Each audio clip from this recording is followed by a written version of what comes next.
Hello, everyone, and welcome to another edition of Mormon Stories Podcast. I'm your host, John DeLynn. It is August 26, 2024, and today we are super excited because not only are we interviewing fantastic people, but we're interviewing a father-daughter duo about kind of their Mormon faith journey. And the father, the dad, Ryan Fisher, that we're interviewing today, also has a fascinating story in and of himself, because he was not only sort of a prominent YouTube Mormon apologist, Book of Mormon defender for many years, he also worked very closely with Tim Ballard. So there's so much that we're going to try and cover in a fixed amount of time today, but we want to welcome to Mormon Stories, Ryan Fisher. Hey, Ryan. Hey, how's it going? Thanks for coming. Glad to be here. And his daughter, Scout. Hey, Scout. Hey. And if that weren't enough cool, we've got Carah Burrell, guest co-hosting. Carah's back in the Mormon Story studio. Hey, Carah. Hey, John. It's good to have you. Thank you. Okay, Ryan, tell everybody just really quickly what you did as a Book of Mormon apologist and what you did for Tim Ballard, just so people kind of have a sense for that. Sure. Yeah, I started a TV show called Nephite Explorer back in 2011, 2012, which went into Book of Mormon geography, church history, American covenant, American exceptionalism from a scriptural perspective. That was on air on KJazz, Channel 14 from 2012 to 2016, every Sunday, twice Sundays. I think it was like their highest rated program at the time. And I featured a lot of researchers, including Tim Ballard and some of his research. And it was a pet project of mine that I was passionate about, that was really in line with my beliefs and I felt was a really good endeavor to do. And it was heavy into apologetics, trying to use archaeology and history to prove the validity of the Book of Mormon, the Book of Mormon message, and Mormon theology, and all of that stuff.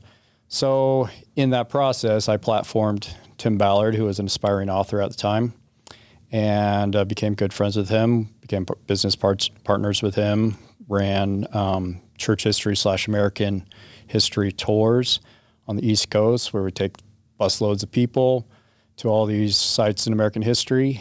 And I'd filmed that for part of my TV show and featured researchers like that and had a lot of fun doing that. It was basically a 10-year research project that dove into all of those subjects.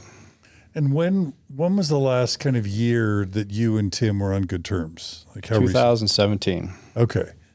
So about 7 years ago, y'all, we'll find out whatever reason was, y'all stopped collaborating. But, yeah. But y'all worked together for how long? 6-7 years. Yeah. Pretty closely. I was around for the founding of, I knew Tim before he left Department of Homeland Security, became friends with himself and his family, and collaborated on my TV show, on several other TV. I was the producer for other TV projects with Tim, some of them involved Elder Ballard and the LDS Church. And so I was involved in that. I was there for the founding board of OUR and kind of had a front row seat to the rise of this whole endeavor and tried to put it behind me in 2017, but the story kind of hit the headlines. And so. And I think I learned about you. You were on Carah's podcast, right? Mm-hmm. Nuance Ho, as it was once called. It's now the very professional Carah Burrell podcast, but yeah. But this is more, so the focus today is more on your faith journey. Yeah.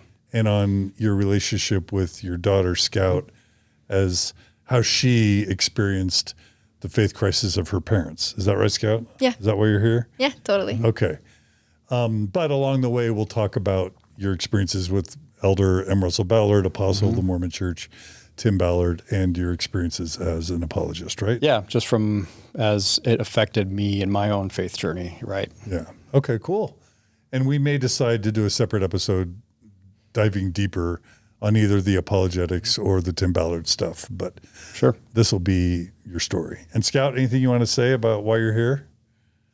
Just here to be I'm part of my dad's story, and it was really fun getting to grow up, going to all of his Nephite Explorer things, and even putting papers in the CD cases, and he'd pay me like $5 to do that for like 20 DVDs, and I would go on all the tours with him and everything, and then it all stopped, and I was by myself at church for a couple of years, and so it's a pretty crazy story, and it was a pretty big thing for us to navigate together, but I think we've come out better in the end, and that's pretty cool, and it's pretty fun that now we can have gone through that together and be stronger in our relationship. So Yeah, she was my sidekick all along the way. Some of the people that watch my show and are familiar with that will recognize Scout, little 11-year-old Scout, 12-year-old, 13-year-old Scout in the episodes, either carrying a tripod or acting in some way as my assistant. And so we've been on this faith journey together since the beginning.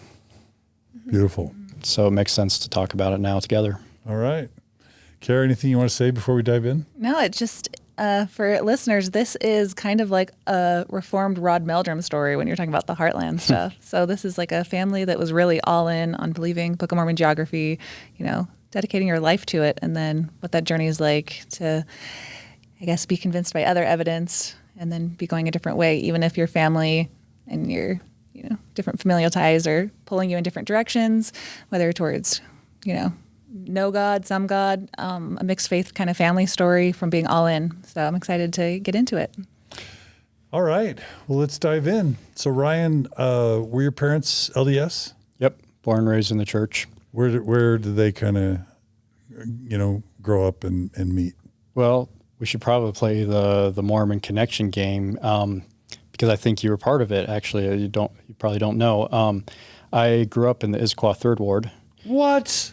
And you were part of the Issaquah Third Ward. That's Klahani. Yeah, Klahani. In Washington. I lived in Sammamish. Klahani. Huh? Yeah, I lived in Klahani. You grew up there? Yeah. So when I went through my faith crisis, I was working for Microsoft, living in Seattle. The area is the Sammamish Plateau, and Klahani was this massive, developed subdivision with kind of smaller houses and really teeny plots of land. But imagine just like a couple thousand houses all in this big, super planned development. You grew up there? Yeah, I grew up there. Huh. Yeah. In fact, I've been told that you were in my ward, and my Phil Bussey, Bishop Phil Bussey, you know him? He was my bishop, yeah. He was my bishop too. He sent me on my mission. So. Oh, wait a minute. So we would have been there. I was there from about 98 to 2004. When were you there? Oh, I left on my mission in 97. So you would have left right before or right as we arrived. That's why I don't remember you. Okay. It's not. Yeah. Not because. Did your family stay there after you went in? Yeah. In fact, I came back. I still went to the chapel up on Sammamish Plateau. So I would have known your family. They would have known me. Yeah. Fishers. Okay. Yeah. Yeah. Okay. And so did they raise you pretty devout? Yeah. Yeah. Totally. Orthodox? Very devout. Very dedicated. My mom was Relief Society president in our ward, and had a big impact on me. She'd take me to deliver food and service-oriented outings to members of the ward and things like that. So, yeah, very devout, very committed family. And I was too. Yeah. Okay. Anything unique about your Mormon upbringing in terms of stuff we would or wouldn't have covered with other people on Mormon Stories? Any big things happen in your childhood or adolescence? Yeah. So the biggest monumental shift for me, growing up, it was a great ward. A lot of really good people, a great friend group, great youth leaders. And when I was 16, I got my patriarchal blessing, like most people do, which is, as many of your viewers probably already know, is a blessing. There's a person set apart as patriarch in the Mormon Church that receives a revelation from God that outlines kind of the life plan for your entire life and gives guidance at various steps along the way. When I got that at 16, I had quite the patriarchal blessing that really blew my mind.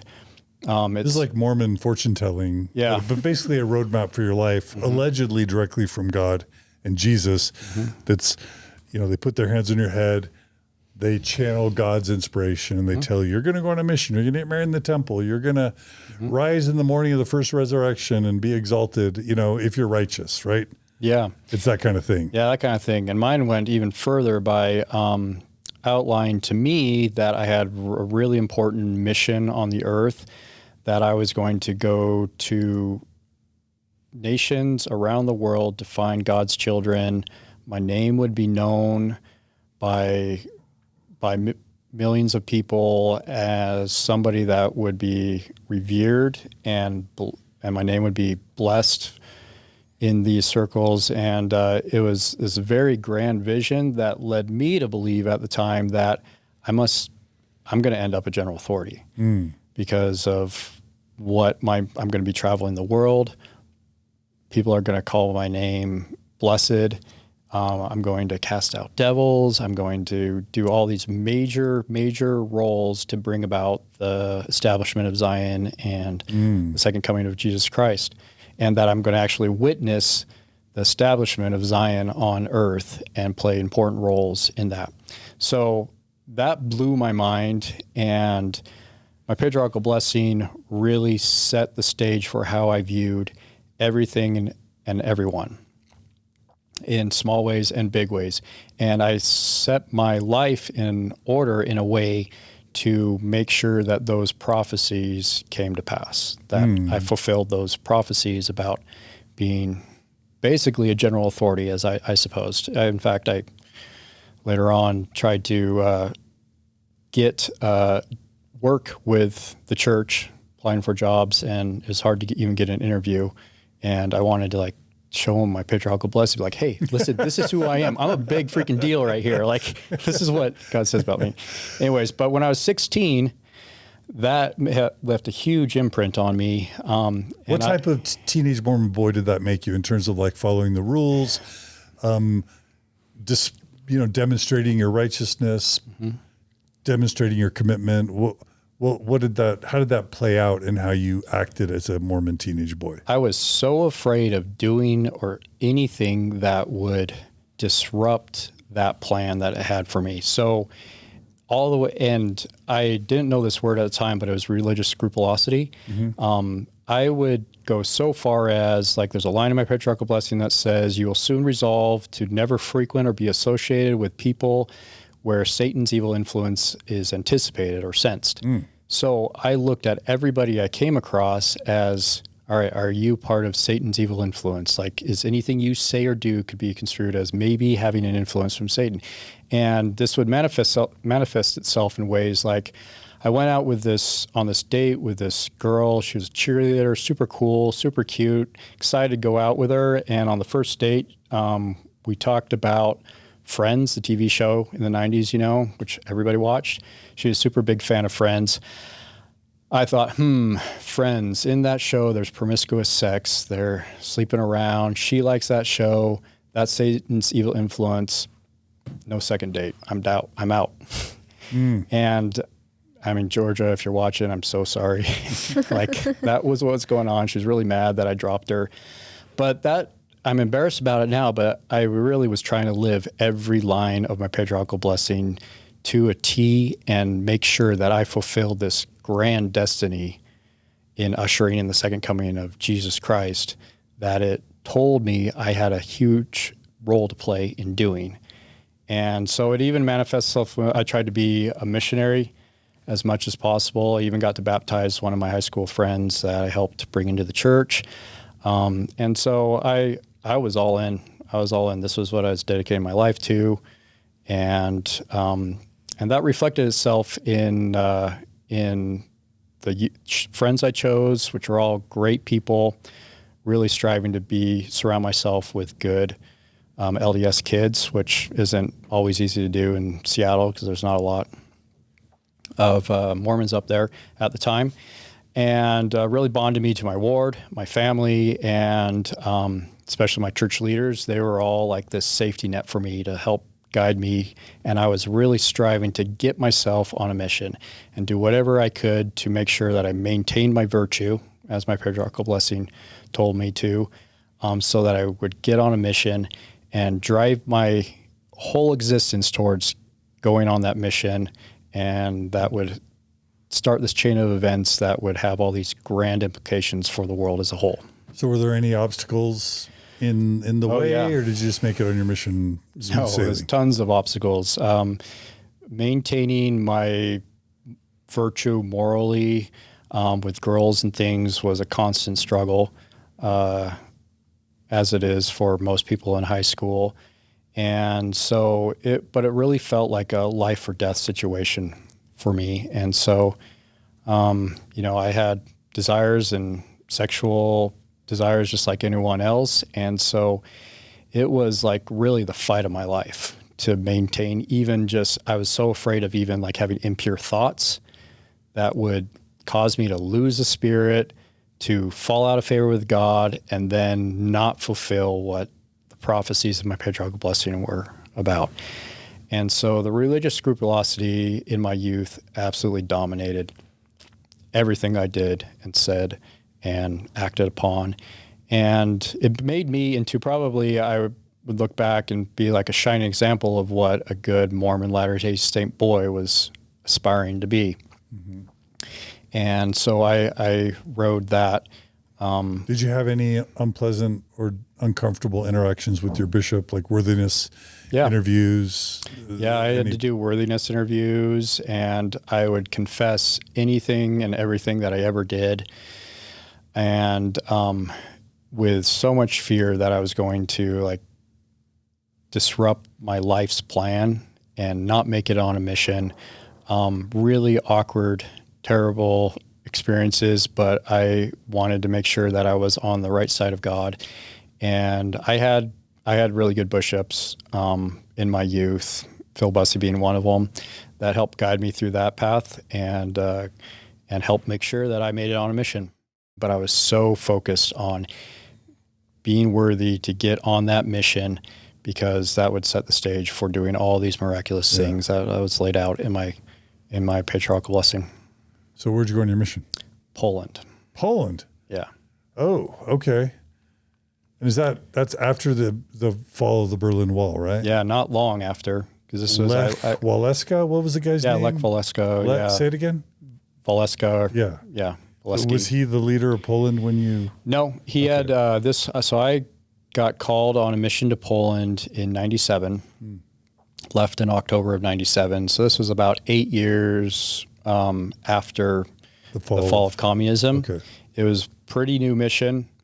Very Catholic country, very devout, very pious, devout Catholic country. And even though it had transitioned to democracy at that time, the mentality and the people that had lived under the Cold War, Soviet kind of mindset was still in full force. Okay. Yeah, so it was walking into a very, very foreign country. And how was your mission for your faith? Well, Mike Tyson famously said once, everybody has a plan until they get punched in the face. Arriving in Poland was a big punch in my face. When I got there in December, right before Christmas. It was a cold, dark place. I was sent to cities in the mountains of southern Poland that had never seen missionaries before. And me and my companion would walk the streets every day trying to find people to talk to, just at random, or track apartment buildings trying to find people to talk to. The mission, to say it was difficult, every mission is difficult, but this one has some specific challenges. For one, the weather was harsh. There was no cars, no bicycles. We lived in very poor, drafty apartments. I slept in a North Face sleeping bag every night. And everywhere we went, there were alcoholism was a huge problem, is a huge problem in Poland at that time. And there would be people laying in the ditches, getting buried by snow, and they'd frequently die from exposure or sometimes survive.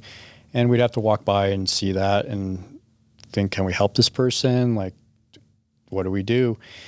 And people didn't like foreigners then. Well, I should say the young men who are called hooligani or hooligans didn't like foreigners. So we got beat up frequently and rocks thrown at us. And it was a scary time.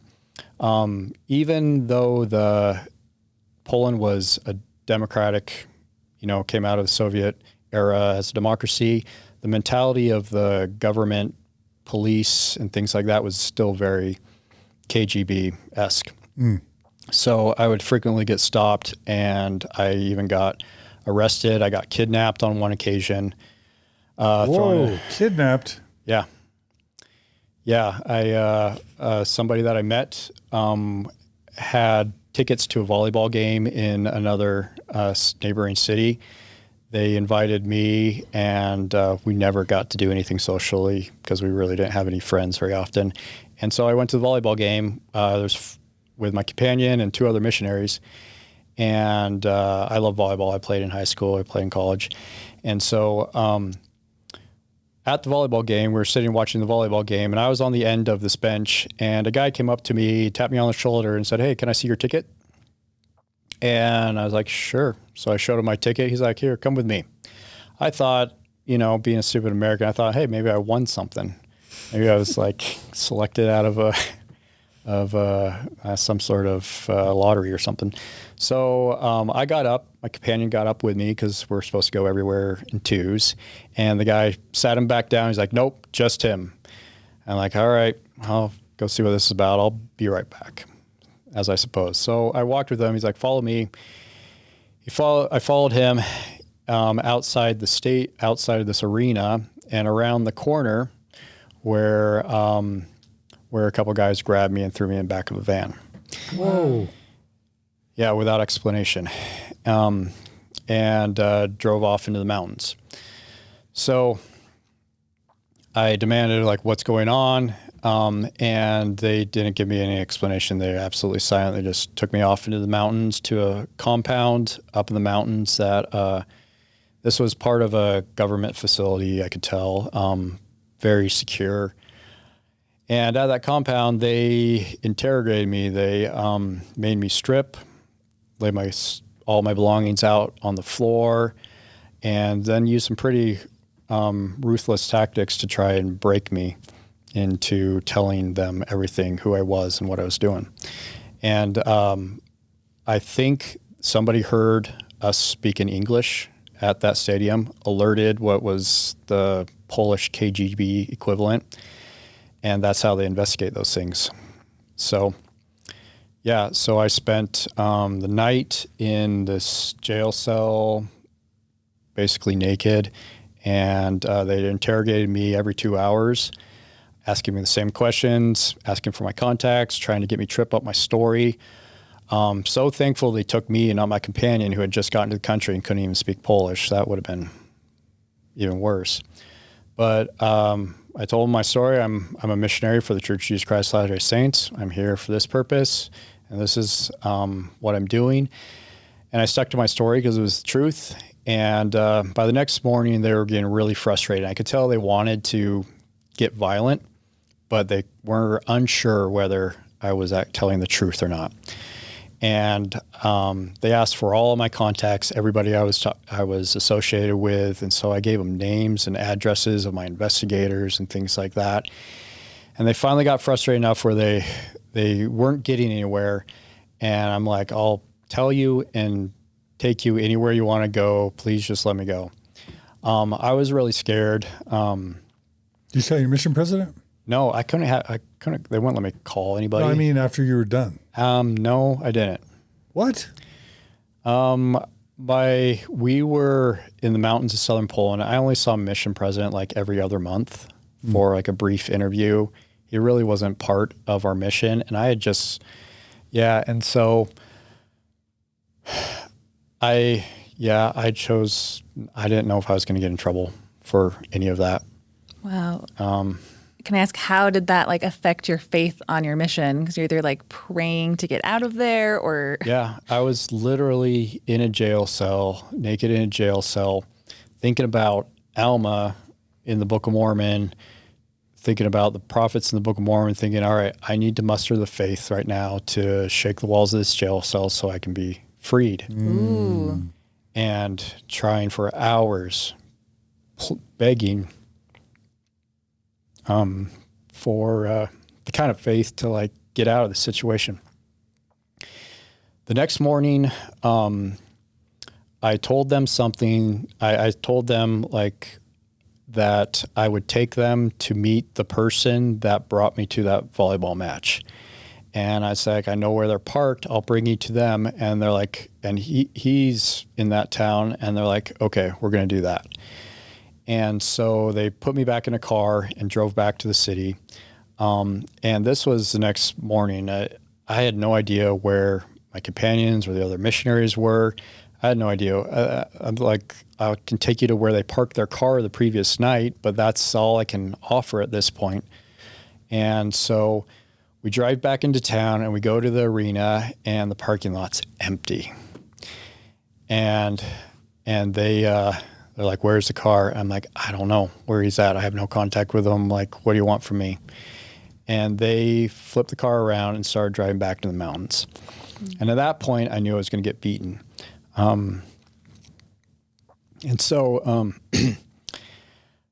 was in a regular car at this point, and the door was unlocked, and there's a stop sign on the edge of town where they hit the dirt road going back up into the mountains. And the door was unlocked, and so I'm like, all right, when we hit that stop sign, I'm going to jump and run into the mountains and survive, and I'm not going back to that facility because it's going to get violent. Wow. And it's going to be really awful. And as we're driving up this stop sign, I'm like psyching myself up. I'm like, just get out. You can outrun these guys. I was in track. I'm fast. I'm going to run in the woods, and I'm just not going to stop for miles and miles and miles until I'm out of their grasp. And we're pulling up to the stop sign, and I have my hand on the door handle, ready to run. And as we're pulling up, all of a sudden, these people come running up to the car and start banging on the windows. The guy that brought me to the volleyball game and my companion and the other missionaries had been out all night looking for me, and I had driven by, and they saw me in the back of the car. They chased the car down and stopped it right before we got out of town. And the officers, KGB agents, whatever they were, got out. They talked to the guy for like 60 seconds, and then they came over to my door, opened my door, dropped my clothes and stuff on the ground, and drove away. Let me out. And so But you didn't tell your mission president. Did you tell your family? I don't think I did.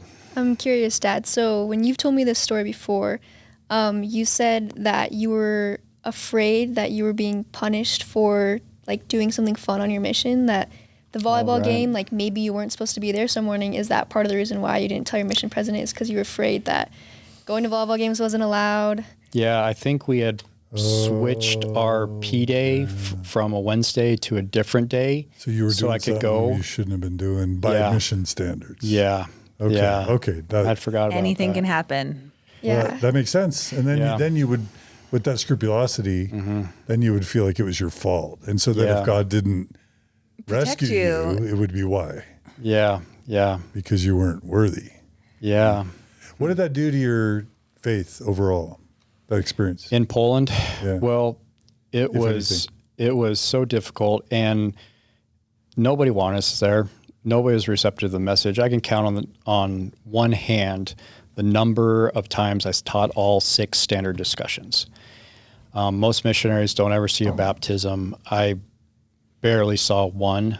And so in that situation, just wrestling with the question of how do you manage finding meaning in a place where people don't want you, you're not accomplishing anything, you don't get to preach the gospel that you came here for, and my entire life in high school was built up for this moment, for being this missionary that would convert the nation, to convert people to Mormonism in droves. That's what I expected to do. My dad had served a mission in Guatemala, and he had tons of success. In fact, here are my scriptures, and hold that up a little bit. And all of these tabs, I don't know if you can see, I've gone through all of the standard works and created this quick flip chart of topics. I was I was ready to go to war with Catholicism, and I had prepared for years for this moment, and then to get there and nobody wanted to talk with us. Trying to find meaning in all of that was really, really difficult. Did you say how many baptisms by the end? One. Yeah. The day before I left. I mean, that's better than 0. Yeah. A lot of missionaries saw 0.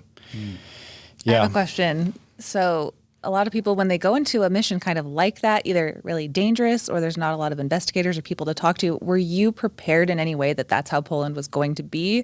Or did you feel like this is just a unique trial of where God's sending me? Like, how did you interpret? Or it's your fault. Yeah. You know? Like, did you know what to expect going in, or was it just? No, totally unprepared. The MTC in Provo that I went to built us up, like my patriarchal blessing, that you are going to accomplish great things. There are going to be countless people that are going to thank you for generations into the spirit world for what you've done on their behalf. There's just crickets when you get there. Like giving us such a grand vision of what we could do with our lives that I'm excited. I'm ready to go. I'm ready to like do this thing. And then to get there and not be able to do anything like that was such a huge disappointment. And it's just like, it didn't make sense. There's cognitive dissonance in my own mind. We're like, wait, I'm this great missionary. I prepared my whole life for this. And now I'm just wandering the streets trying to get people to talk to me for 5 minutes. And at that time also, John Paul II was Pope of the Catholic Church.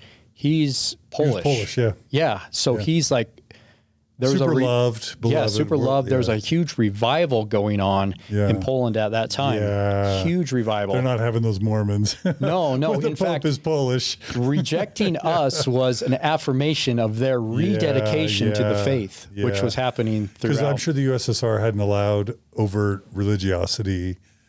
So the country would have been in a fever of, like you said, reaffirming their faith in Catholicism, maybe? Yeah, absolutely. Okay. I had a turning point on my mission. I became convinced early on that there's no way I could do this for 2 years. There's no way I could wander these streets trying to be this missionary when there wasn't missionary work happening. And all of the buildup that I had done to become this amazing missionary fell so flat on its face. And the reality of the situation was I could not fulfill what my patriarchal blessing was telling me to do, to find God's children among the nations of the world. And I was absolutely convinced that there's no way I could continue to do this for 2 years. So what options am I left with? Well, there's only 2 options. One was return home, tell my mission president, I'm sorry, I can't do this for 2 years. I can't do this even another day or another week. It's destroying me inside, and it's pointless, and it's unfruitful. And so I need to go home. But I had such amazing youth leaders and parents and friends, and my entire existence in the church was all built towards being this missionary, that going home and facing the disappointment of those people who loved me and built me up, and throughout teachers, deacons, teachers, priests, quorum, and facing their disappointment was something that I absolutely could not bear. I could not bear facing that disappointment. And I remember it was a zone conference in Wrocław that I went to. And we did this zone conference, and on the way back, we had to walk to the train station. And in Wrocław, southern Poland, there's lots of rivers and bridges. And this was in the winter. And I left that zone conference thinking there's no way I can go back to Wałbrzych. There's no way I can go back down to these mountains and keep doing this. But there's no way I can go home, and there's no way I can face the disappointment of these people that I love and have built me up to it. And we were approaching this bridge, And all of a sudden it dawned on me that there's another way out. And so I went to the edge of this bridge and I was like, there is a way out. If I jump off this bridge, all of this ends. The mission ends. I won't have to face disappointment. And it was like such a feeling of relief that I had found a way out. I had found a way out of this impossible situation. And so I sat there on the edge of this bridge. The other missionaries kept walking. And there's big icebergs floating in this river. And so then I'm like, okay, now I just need to figure out how to do this with the least amount of pain and have it be over as quickly as possible. And so I figured I need to time it to where I land on one of those icebergs, and then I won't have to suffer with drowning, and it'll just be over. Mm.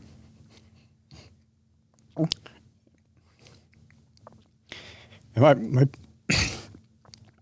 my parents don't even know this story. And as I'm sitting there waiting to time it for one of these icebergs to come, I saw one coming. I'm like, all right, that's the big one. I could hit that one. I'm sitting there just waiting for that iceberg to get here, feeling so much relief that there's a way out. Then one of the missionaries yells from the other side of the bridge, hey, there's ponchki here. And ponchki are these like jelly-filled donuts. Were really good and delicious, and I loved them. It was like one of the few things that brought me joy in Poland. And there's somebody selling ponchki on the other side of the bridge. And I thought, yeah, maybe that actually sounds really good right now. So I walked to the other side of the bridge, had ponchki, and figured I'd cross this bridge metaphorically later. And so I was saved in that moment by jelly-filled donut, I guess you could say. But it was an impossible situation that I could not fulfill what was expected of me, and that's what led me to the edge of that bridge. And that was a hard place to be. I think you also, I'm so sorry that happened.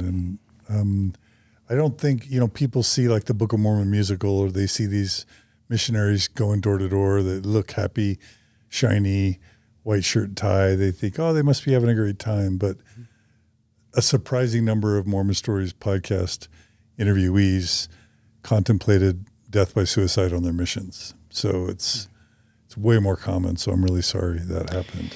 Yeah, and I know that my church youth leaders and my parents and everything would be shocked to hear that story.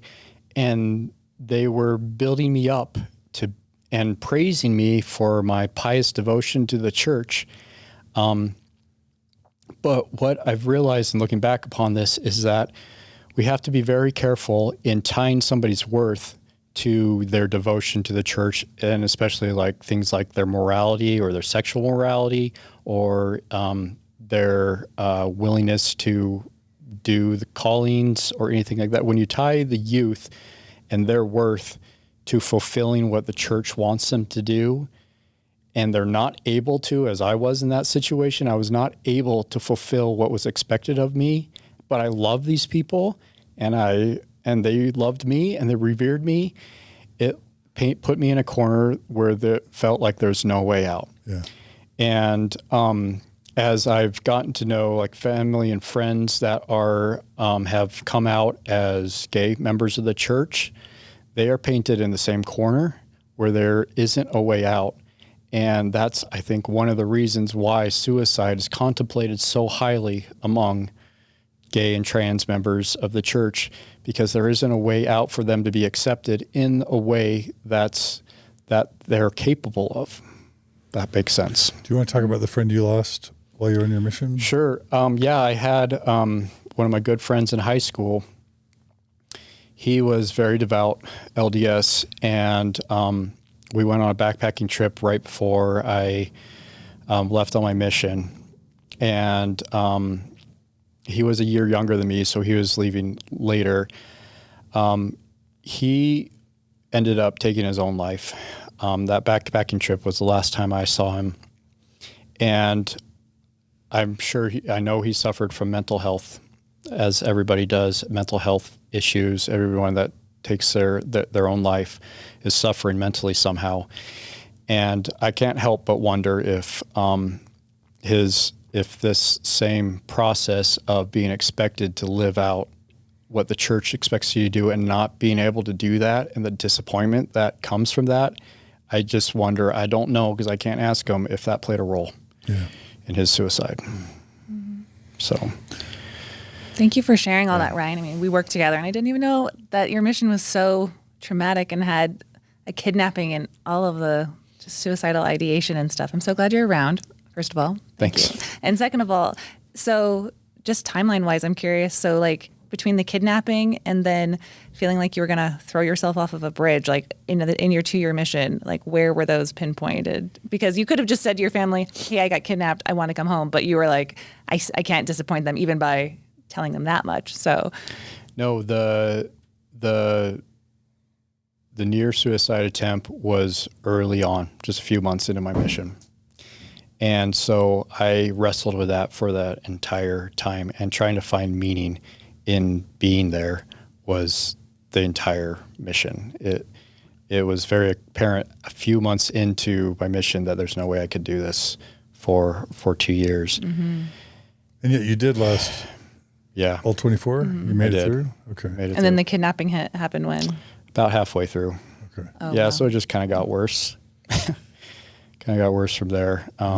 But we'd try and find meanings in things like we'd play baseball, tracting, where we knock on a door. If somebody answers, that's like, a hit. And if you got in and stuff. And so we'd come up with games to play because teaching actual discussions wasn't something that we did. Yeah, no, it makes sense. So, yeah.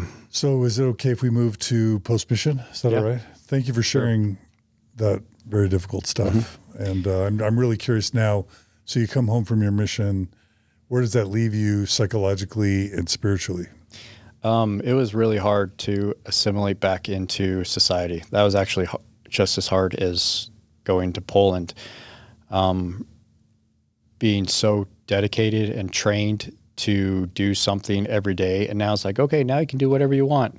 That was really difficult. So I threw myself into sports to have structure. I walked on to Bellevue College basketball team, and went back to my patriarchal blessing, like, okay, now the next phase. I got through my mission. I completed that. What's next? And next is to find a career that would fulfill this lofty aspirations and goals of my patriarchal blessing of converting people around the world to the church, bringing them to the knowledge of the gospel. And so I wanted to be a musician. That's my love. But I couldn't see how that would fulfill what my patriarchal blessing was about. So I pursued documentary film or narrative film, and ended up in documentary film, and set my next sight on becoming this amazing missionary tool for God. Were you inspired by like Ken Burns, or who were you inspired by? Yeah, I love Ken Burns, PBS guy. Yeah, he was kind of the OG, right, of film. In fact, Richard Dutcher came and did a fireside in our stake, I think, right after I got back or something. And so I'm like, narrative film, documentary film, like telling stories like that is a way forward to sharing the message of the church and the gospel and being a missionary. So you wanted to become a filmmaker to spread the gospel. Yeah. All right. So how'd that go? Well, I guess you met your wife along the way. Yeah, I met my wife. I moved to Utah, met my wife. We started a family. In fact, Scout has a twin brother. Scout and Hudson were born the week that I graduated from University of Utah Film School. What year was that? Scout will know. Yeah, Scout will know. I was born in 2005. So. Okay. There you go, 2005. So y'all married when? 2003. Okay. And my wife is from Alaska. She sheltered a lot of the outdoor love and pursuits that I had. as well. We actually lived up Mount Air Canyon, right out of Parley's Canyon. We had a snowmobile 4 miles up to our house every day and 4 miles out just to get in and out of our house while I was going to school. So just she's pregnant too? No, we didn't have kids, and she Okay. wasn't pregnant at that time. Fortunately, we couldn't do that. So I would be going to classes at University of Utah till like 10 o'clock at night. And then we'd drive to Mount Air Canyon, up Parley's Canyon, hop on our snowmobile 4 miles up to about 9,000 feet elevation to where we lived. Oh, wow. And kind of got to live as much of the Alaska lifestyle as we could. Yeah. What happens next? You graduate from the U? Yeah. And since they were twins, boy-girl twins, they were in the newborn ICU for weeks, long time. We call them our $100,000 kids because that's kind of what they cost. And I needed health insurance right away, having a family and kids with complications. So I took a job in Alaska working for a news station up there in network news. Right away, we moved to Alaska. Oh. And you guys got married in the temple, right? I don't know if we skipped over that. We were married in the Salt Lake Temple. Yeah, and the temple never made sense to me. I really felt like when I went through the temple to get my endowment for the first time that I was totally unprepared, totally shocked at what was happening there and the lifelong commitments I was told to make about devoting all my time, talents, and all the Lord has blessed me with to building up the kingdom, to the Church of Jesus Christ of Latter-day Saints and building up the kingdom of God. And I was like, whoa, this isn't, nobody told me about that part, but everybody's around me saying, yeah, do the symbols and signs and make these oaths.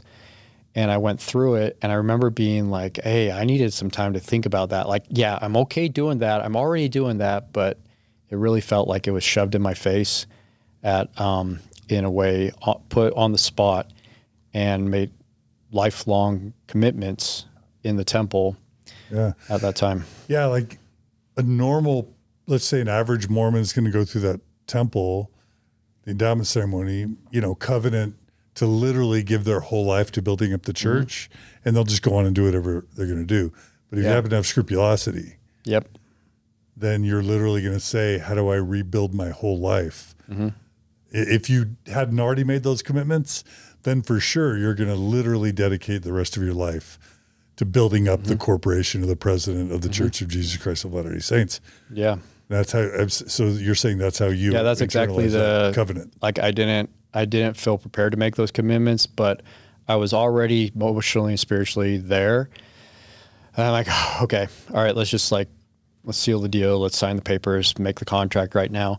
And that's exactly the effect it had on me with religious scrupulosity. I was like, all right, now everything that I do and say has to be towards that goal of building up the Church of Jesus Christ of Latter-day Saints and establishing the kingdom of God on earth. Everything has to be towards that focus. And everything was. I was all in. But when I moved to Alaska and I was making, I think, like $18,000 a year in a place where milk was like $8 a gallon. We were like, but there's no state income tax, so it's okay. Yeah, there's no state income tax. So we're supposed to be able to make that work. But see a moose, that's priceless. The problem with that situation though was I couldn't provide for all of our needs with two little twins and a wife, and so we were forced with making this decision that Amber would have to go to work in addition to me. Now, this came at a time when the Proclamation of the Family came out not too long ago. A wife's purpose and main role was in the home, right? And a couple of problems arose from that in our own marriage. One, Amber was at home with newborn twins in Alaska where it's dark all winter long, cooped up in a little house, and that was destroying her. That's hard on anybody. Second of all, we couldn't make enough money to make ends meet. And so she was going to have to go back to work in addition to me working full time just to put food on the table.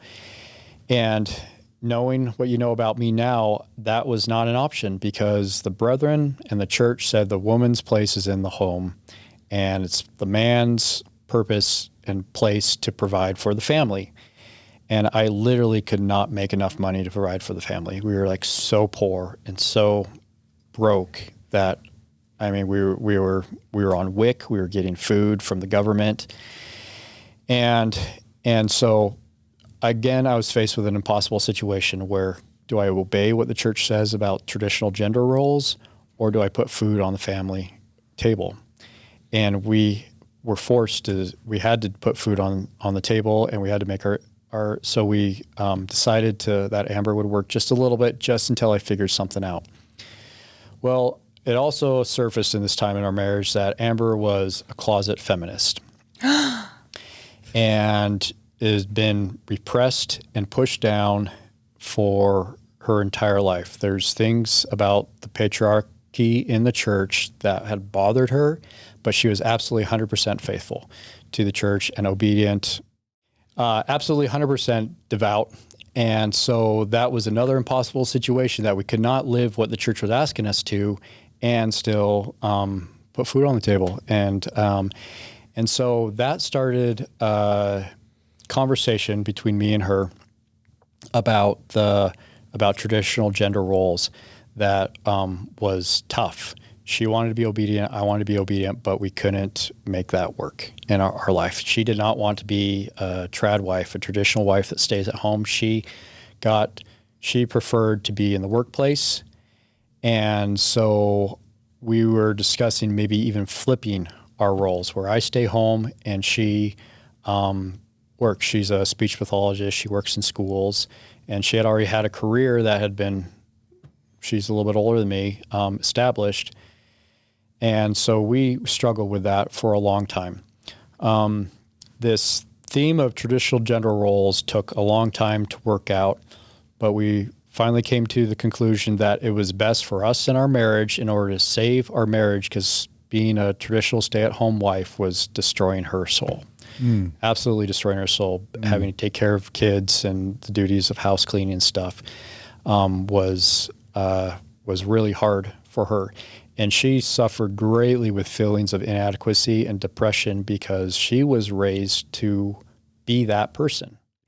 And in the same way that I became so depressed and so saddened with the difficulties of not being able to fulfill my role as a missionary in Poland, she began going through that same process of feeling inadequate for not fulfilling the role that was laid out for her as a traditional stay-at-home mom. And it had enormous impact on her mental health. You know, there's postpartum depression in there, and so those things were a real struggle. And so we were faced with the decision: do we change and go against the counsel of the church to preserve our marriage and preserve the mental health of my wife? That was the impossible choice that we had to make.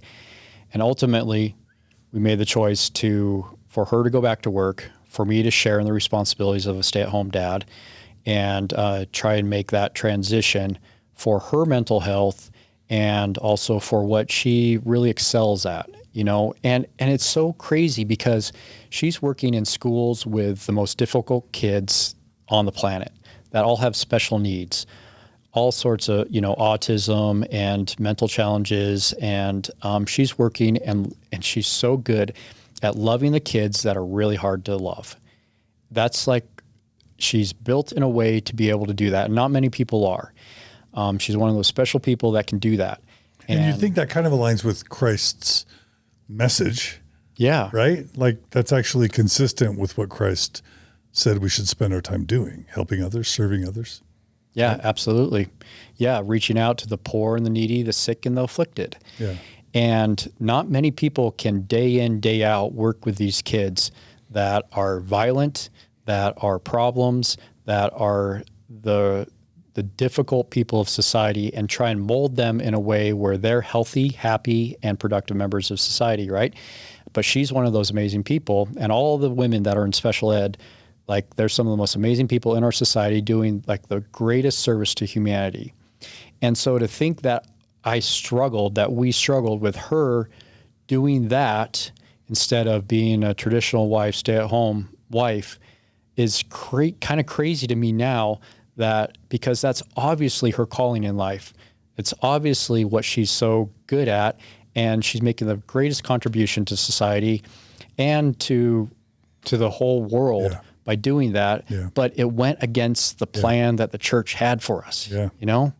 With all that being said, and your fulfillment of your patriarchal blessing and not living up to that standard that the church had out for you, did you, get more lax in your testimony, or did you double down and go into, let's say, Book of Mormon geography to try to prove that everything is extra true, and that anybody who has any questions about your wife putting on her pantsuit and walking out the door, the Fisher House has it under wraps? Yeah. Because we're actually really Mormon over here. Yeah, what'd you do? What'd you do next? So my next effort, I worked for the news, and we moved to Salt Lake because the winters just absolutely killed us, having little newborn kids.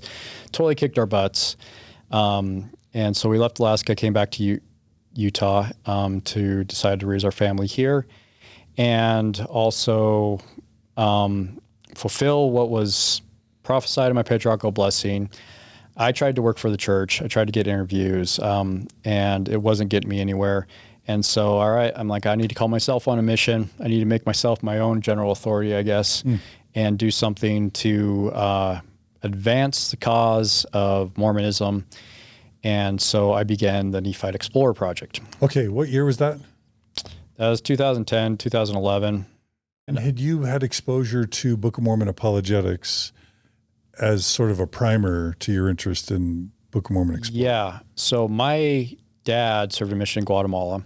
He came back with trunk loads of artifacts from his mission. I think you served in Guatemala too, right? I sure did. Right too? What year were you there? 88 to 90. Yeah, I don't know what year he was there. It was probably, I don't know, a little bit after that. Anyways, he came back with stories of converting the Lamanites to, the truth, and giving them the record of their ancestors. And everyone back then believed that the Book of Mormon happened in Guatemala. It was like, it was undisputed. It was like, Tikal and Peyton, that was their Hamla. The waters of Mormon were Lake Atitlan. Yeah. And Guatemala was Book of Mormon Central, not to, pun intended. The website Don't now. reference them. They don't pay us. Yeah. Well, and there's pictures in the chapels showing Chichen Itza with Christ appearing, depicting a scene of Christ's visitation to the Nephites that has Chichen Itza's temples in the background. That's hanging in the foyers of LDS meeting houses. And my dad, working for Microsoft, would take me and my sister on business trips to Central America. He was over Latin America for Microsoft Press. And he'd do his meetings, and then we'd go visit Mayan, Inca, Olmec temples on our free time. And so I would wander those temples as a teenager thinking, wow, this is Nephite stuff. This is Book of Mormon stuff. This is so cool. And I would search for parallels to the Book of Mormon that could be found in the archaeological remnants of Mesoamerica. Yeah. And it actually ended up being really disappointing that we could not find any parallels. Like I'd be like, okay, there's this stone hoop on the side of this temple. That's kind of like a game like basketball. I'm like, is basketball in the Book of Mormon? I'm like, I'm not seeing basketball. All right, well, what about this? And I'm like, ooh, Quetzalcoatl, that might be something. Yeah, the Great White. Yeah, we were taught that in Guatemala that Quetzalcoatl was the Great White God. It was basically Jesus. Mm-hmm. Called a feathered serpent. And that whole deal. Yeah. Anyways, he was already looking on his mission for archaeological evidence in the Book of Mormon. He'd tell me and share with me some of this stuff. It really piqued this like Indiana Jones type of fun crusade that we could go on, and we did in Mesoamerica, but I was greatly disappointed to find that there really weren't any connections to the Book of Mormon on these trips that we would take down there. I'm like, that's all right. Book of Mormon is still true. I'm good. Like, just got to take it on faith. I'm sure the evidence is out there.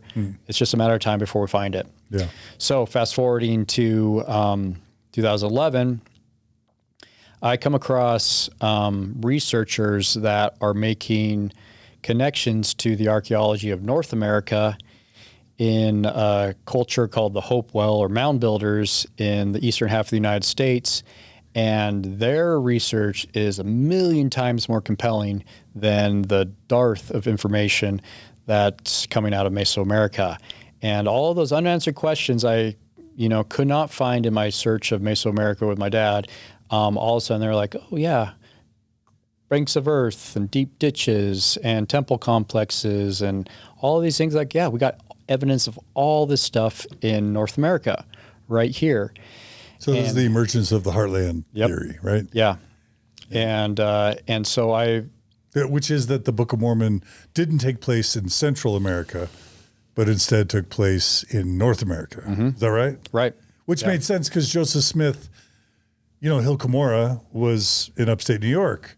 So if that's where Moroni buried the plates, then it would have happened in upstate New York. The reason why it shifted to Central America, and Scott, I don't know if you know any of this, you probably know more than me, but is because like the distances that people would travel from like the narrow neck of land from one, to the other. Where is a narrow neck of land? North America doesn't necessarily easily see that, but you look at Central America and the Panama Isthmus or whatever, you're seeing a narrow neck of land. And then it talks about the travel distance from like the east to the west. Yeah. And it having being a narrow, restricted geography made a lot more sense than the whole North America. And so that's why, but then they had to come up with the two Hill Cumorahs theory. Yeah. Which is that somehow Moroni buried the plates in a Hill Cumorah in Central America, and somehow they like got Star Trek, beamed to a second Cumorah, which is what I believed growing up, that there were actually two That made Cumorahs. sense to you at the time? Oh, there was no other option. Yeah. Or that somehow Moroni hauled these massive gold plates all the way from Guatemala up to New York to then bury them, which why would he do that? And could he even get there hauling those plates? But I mean, this is the craziness of where Book of Mormon geography and archaeology and lore, that's how they were playing out for me. So by the time you are thinking about these things more deeply, they're trying to move the goalposts and shift the location to North America. Yeah. Mesoamerica made absolutely no sense. And the archaeology about the cultures and the languages and everything, like they were grasping at straws so hard to try and fit some sort of shred of connectivity between the Book of Mormon story and the cultures of Mesoamerica. And they must have done that because Central America wasn't working out. I mean, there's the story of who's the BYU anthropologist archaeologist that went to Central America in the 40s Spent millions and 50s. of dollars, lost his testimony over it. Thomas Stewart Ferguson. Check that story out. There's a whole book about the guy. BYU, he was an attorney, but also a anthropologist, archaeologist, spends decades, Michael Coe talks about this, spends decades in Central America, ends up losing his faith and leaves the church. So they realized that the evidence wasn't emerging in Central America. So that's why the shift to North America. Yeah, and I knew about that guy's story, and I read it, and I'm like, okay, well, it's because he's looking in the wrong place. Yep. That's what I surmised. And that these researchers in North America were connecting the dots with the mound builders and really the mound building culture aligns with references in the Book of Mormon, like 100 to 1 compared to Mesoamerica. For sure, because that's what Joseph Smith was exposed to. So either it was the North American mound builders and the church is true, or Joseph Smith was just literally just looking around, seeing what he was seeing of the Native Americans that were around him and writing that into the Book of Mormon. But there's no way it was Central America, right? Yeah, no way. No way it could be Central America, especially with statements from Joseph Smith like the Zelf Mound occurrence where they're on Zion's Camp March, they come across this ancient burial mound, and Joseph Smith gets the shovel, they start digging into it, they find the bones of somebody, and Joseph Smith has a revelation on the spot saying this was Zelf, a white Lamanite who fought in the last great war between the Nephites and Lamanites who served under the prophet Onondagas, and this is who this guy is. He had a revelation on the spot. That's well recorded, well documented, and so according to Joseph Smith's testimony, the Book of Mormon took place in the heartland of the United States by most accounts. Yeah. And that's a problem for the generation of my dad and grew up on a Mesoamerican diet of Book of Mormon geography. So I come across these researchers. I'm like, this is amazing stuff. This answers so many questions that were left open in the dead end that Mesoamerica was for my investigation. I'm like, this is it. This is the apologetics that the world needs to once and for all settle the debate of whether the Book of Mormon is actual historical document or biblical fan fiction. And you can fulfill your patriarchal blessing by pursuing this. Yeah. And so I dedicated my life and turned it over to making this TV show. And YouTube wasn't as huge as it was at that time. And I worked in TV. So which can you say what channel you worked for? Yeah, I worked for Fox 13 News when I moved to Utah. Okay. I was a photojournalist for them. Okay.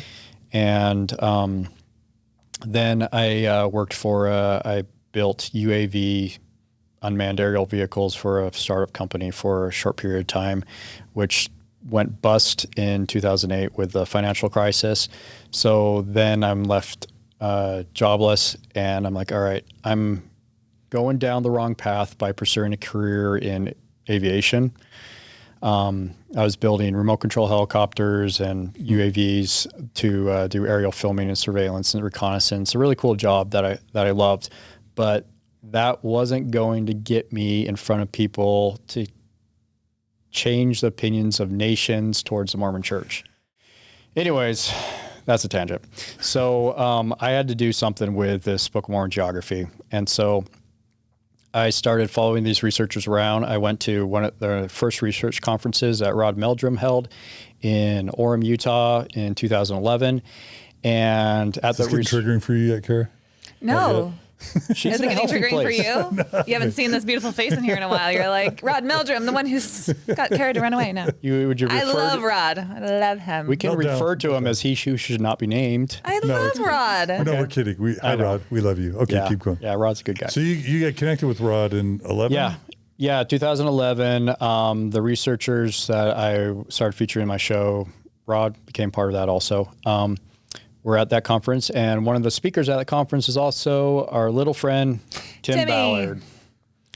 So I met Tim there as an aspiring author. So why was he there? He was an aspiring author. He had wrote a book called The American Covenant, just like this historical book that connected Book of Mormon themes to American history. He'd cherry-pick tidbits from American history to support this Book of Mormon narrative that America is a promised land with a covenant upon that land, and if you disobey that covenant in any way, shape, or form, then bad things are going to happen. Now, was this while he was working for the Department of Homeland Security? Yeah.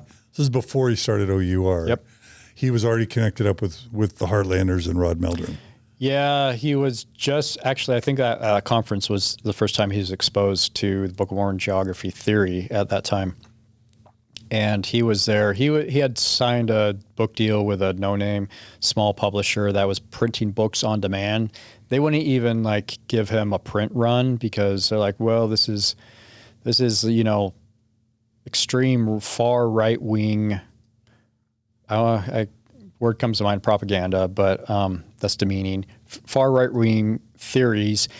We don't want to spend money on a print run, but we'll do it on demand. If anybody orders it, then we'll print it. And so he was speaking there to promote his new book and some of his revisionist history ideas about Abraham Lincoln reading the Book of Mormon, becoming a prophet, about the Book of Mormon playing this huge role in identifying the covenant on the land, and that all the founding fathers knew this, and they were all doing what they needed to do to establish freedom so that temples could be established and all of mankind could be saved. It's a short version of it. And this is, you mentioned the term American exceptionalism, right? Yeah.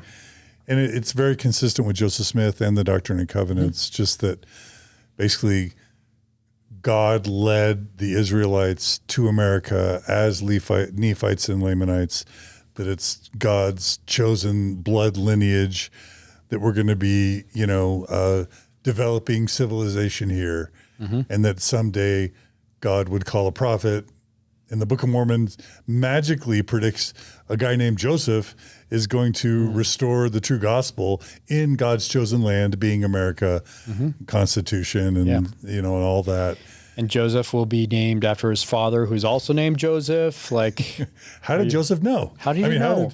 Yeah, Joseph Smith came up with a narrative that wrote him into the history of the world himself, as establishing Zion, as gathering the 12 tribes, wrote him into himself into this. He was in the story of the Book of Mormon, and through the Doctrine and Covenants, it tells this narrative story and about America and the exceptionalism that is, and the role America will play in ushering in the second coming of Jesus Christ.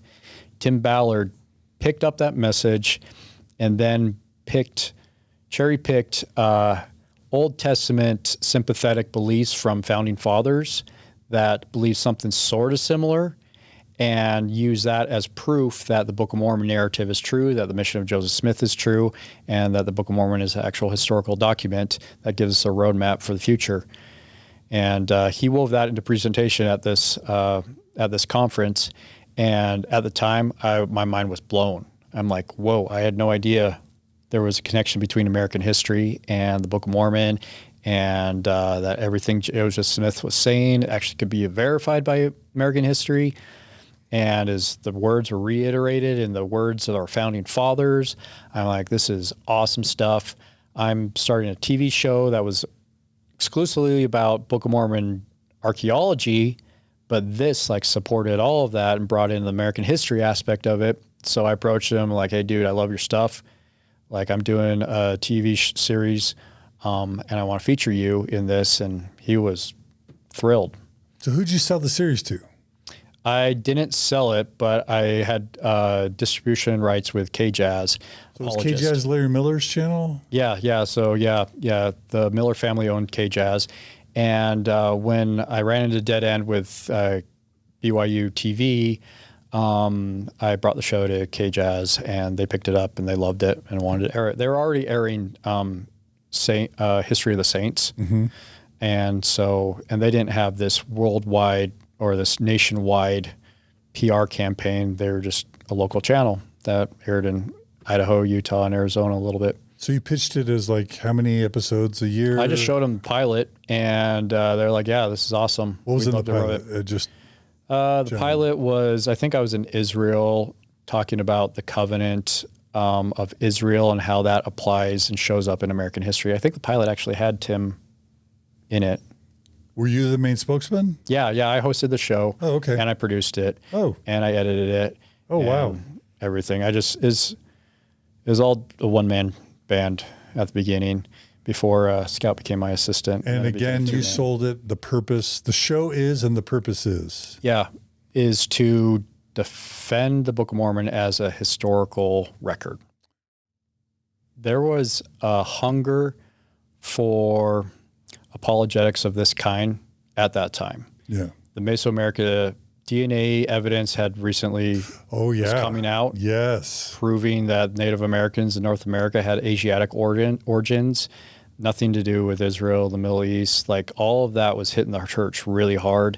It was looking really bad. And Mesoamerican people didn't have an answer for that. They kind of just hunkered down and say, well, no, it's still true. It's still true. It's still true. It happened down here. Like, nothing's changed. Nothing's changed. Like, ignore science. Like, and so I thought I was doing the church a huge service. Like, they were afraid to touch this stuff. But as an independent TV producer, I'm like, all right, this is it. I'm gonna show the world that there's validity to the Book of Mormon, and through this Heartland model. And I really believed it, that this was proof, the proof that the world had been waiting for, that Joseph Smith was a real prophet, that the Book of Mormon was true. And so I went heavy into proving that in this TV show, and I got an outlet through K-Jazz to air it twice on Sundays, and they ran with it, thankfully. But I didn't get paid for it. I mean, side note, I gave them the show, and I really hardly made any money doing it. The only money that I made was they gave me half of the advertising to sell. So if I could sell advertising, the commercial time slots on my show, then I could make some money. And I wasn't able to sell a lot. It was a controversial show, and I'm not an advertising salesman, but that's the hat I had to wear there. So, how long did it run? 4 years. So 4 seasons? I ended up doing 6 seasons. After KJazz got bought in 2016 by a national chain, so all local programming went away. But I continued, to this day, I continued on Living Scriptures, and I launched my own streaming service, True North TV, that streamed it with a subscription. And so it continued. You maintained ownership of the IP? Mm-hmm. Okay. And give us a sense of 5 of your biggest or most popular, most important episodes, just to color it. Well, anything with Tim Ballard in it, did really well. He was a rising star at that time.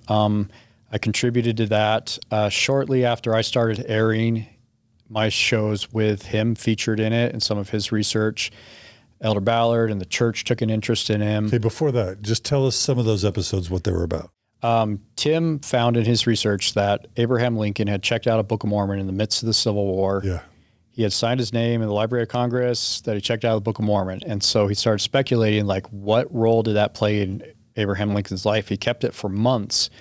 Right after he turned the Book of Mormon back in, then he issued the Emancipation Proclamation. Could the Book of Mormon had inspired Abraham Lincoln to issue the Emancipation Proclamation to free the slaves? I'm guessing you haven't seen our episode about this. Is that right? I have. Well, I've seen what Julia's done. Yeah. Spoiler alert. I salivated, Julia, when you did that. Spoiler alert. Lincoln and or his staff checked out 6 books. 5 of them were anti-Mormon, and one of them was the Book of Mormon. Mm-hmm. And the one Book of Mormon that we think is the one he checked out, the only part that we've been able to find that was underlined was the part about polygamy. And what it was likely about was Brigham Young's opposition to polygamy and that sort of research that was going on in parallel to what he was doing with the Civil War. So Tim Ballard wants to write into that history, mm-hmm. the Book of Mormon inspiring the Emancipation Proclamation. Check out the episode with Julia where we actually demonstrate mm-hmm. that it was likely his concern about the plague of polygamy that was sweeping the country at the time. Anyway, so the beginnings of the Lincoln hypothesis Lincoln started hypothesis. On your show. Mm-hmm. Yeah, you platformed that. Yeah, I platformed You're in fact, no shame. In his, when you know better, you do better, Carah. Yeah, your episode hadn't come out. You're years behind the curve here, John. Come on, you got to get me some information beforehand. Yeah, so Lincoln hypothesis. Then he also went into. We covered a lot about the Pilgrims coming to this land, believing that they were coming to a new promised land, just like the Nephites. Mm-hmm. And we interviewed non-Mormon historical actors and pastors that also believe that. And so indirectly, the Pilgrims believing that they were coming to a new promised land validates the Book of Mormon. Tim had all the research to make those connections. And so I hit that really hard and heavy, and people loved it. It had we got a really huge following and response.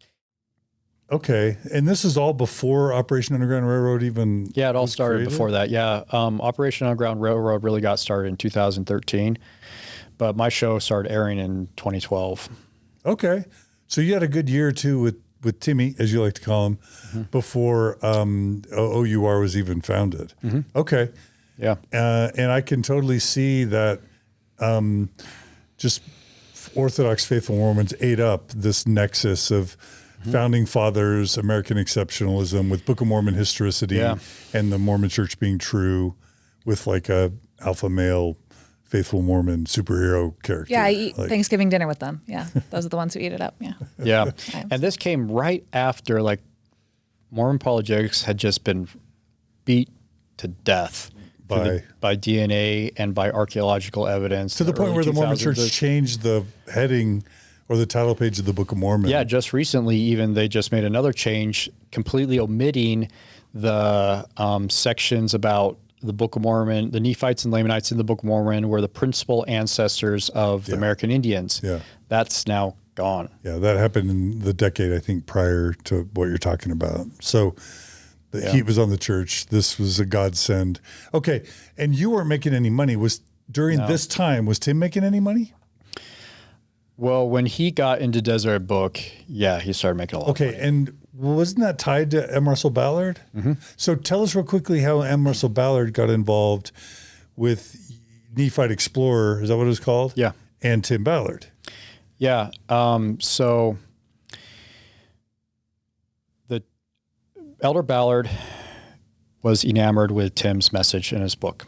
He got a copy. I know the person that gave him a copy. And up until that point, I was kind of de facto Tim's right-hand man, like speaking engagements and these TV projects. I was developing a TV show called the Abolitionists for National Geographic Channel. That was you? That would feature Tim, yeah. Ooh. That was my concept. It ended up being stolen or hijacked by Tim, and he did it under his own production company so that he could control the money, and you turn it into a fundraiser movie rather than an anti-trafficking television outreach. I had National Geographic Channel lined up to air it in, I think, over 120 countries around the world. So you were the original partner on the Abolitionists. Yeah. I did hear it had gotten taken away by Tim and redirected for his own monetary goals, but you're the one that got ripped off by that. I created the concept of the show. I have all the treatments, and I was working with Department of Homeland Security and ICE while Tim was still there to film this show while he was still worked for the government. And I had my contacts with National Geographic Channel, the program development people that I had already worked with, were on board with airing this TV series in over 100 countries around the world for National Geographic International. And I was like so excited. I'm like, this is a slam dunk, because we are going to get Tim out there conducting raids, busting bad guys, striking fear in the hearts of traffickers around the world. So you're asking, like, and this is a really good question, that how does Book of Mormon geography, American history, saving kids from sex trafficking, what's the connection? And was Ballard involved? Russell Ballard. Yeah, well, Carah, you tell us the connection with that, because I've heard your explanation of how this all ties together. And how did it migrate? How Russell Ballard? No, how does Book of Mormon geography, American history, Tim Ballard stuff have to do with saving kids? Like, those seem like completely separate things. Tim he wanted to play big shot, and in his time in, Department of Homeland Security, he's able to do that, but along the way he was able to find different contacts like you or other people to start this like founder's myth of these other bigger things that he could do, and like thus the founding of OUR. But how does it all connect together but when he's talking to a Mormon audience, and it's like, hey, Mormons, I need your money because I, Tim Ballard, need to go save these sex trafficked kids, and I am the one person who can do that. It's primarily because he believes that, America is this chosen land, this second Israel, and that we will not prosper as a nation unless we restore this country back to, its original promised covenant land that the Native Americans were not able to fulfill when, like, the Nephites and the Nephites and Lehi's family came over and they fought all these wars and their skin turned dark, and that is literally the consequence for them not living up to the American covenant of this new chosen land. And America will have the same fate. And so this, like, sexually perverse world, everything that's wrong with our politics, that if you give me, Tim Ballard, your money to go out and do this work that I've been called of God to do, that will restore the balance with the American covenant and overall this like American exceptionalism so that we can live up to what we need to be. And Tim Ballard has literally said, when he's giving speeches, that he ties everything back to angels, the atonement, and his spiritual calling. And I have quotes from him at Book of Mormon evidence conferences, like things that you have filmed, where he has said that you cannot, I have the exact quote right in front of me. He said, the atonement of the Mormon Jesus Christ, the atonement is the only way to truly heal a child after being sex trafficked.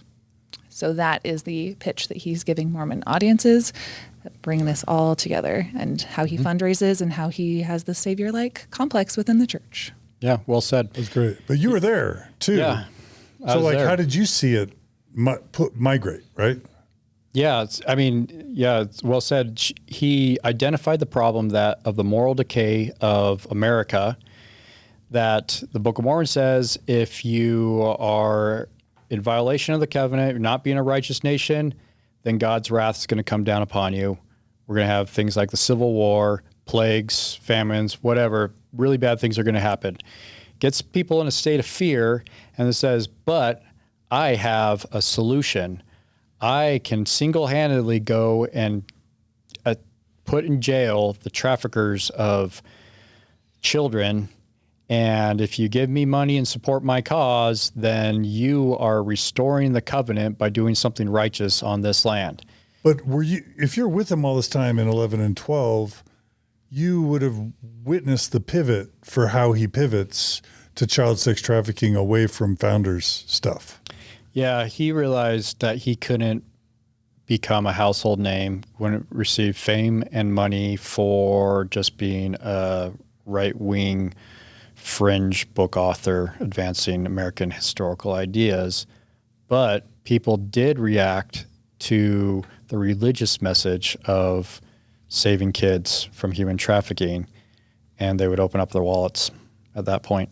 So he blended this religious message of, I'm supporting the Book of Mormon beliefs and theology, and I'm also going to save our nation by going and taking out the bad guys.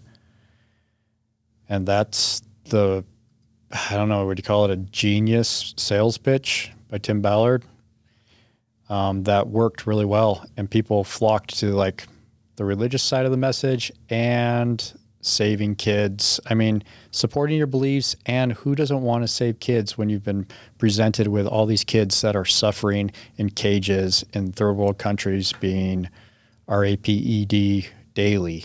Now, didn't this start with that kid in, was it Jamaica? Haiti? Gardy Marty. So were you, like, was that just, did it start with that story? Yeah, that's also where Elder Ballard came in, because Elder Ballard was aware of this kid in Haiti that was the son, a 2-year-old of a bishop who was kidnapped from church by some people in the community who thought that because his father Gizmo was a bishop, he obviously had a lot of money and connections, and if they kidnapped this kid, they could command a ransom and get a lot of money for doing that. The sad part of that story is Gizmo didn't have money, he wasn't able to pay the ransom, and the kid disappeared.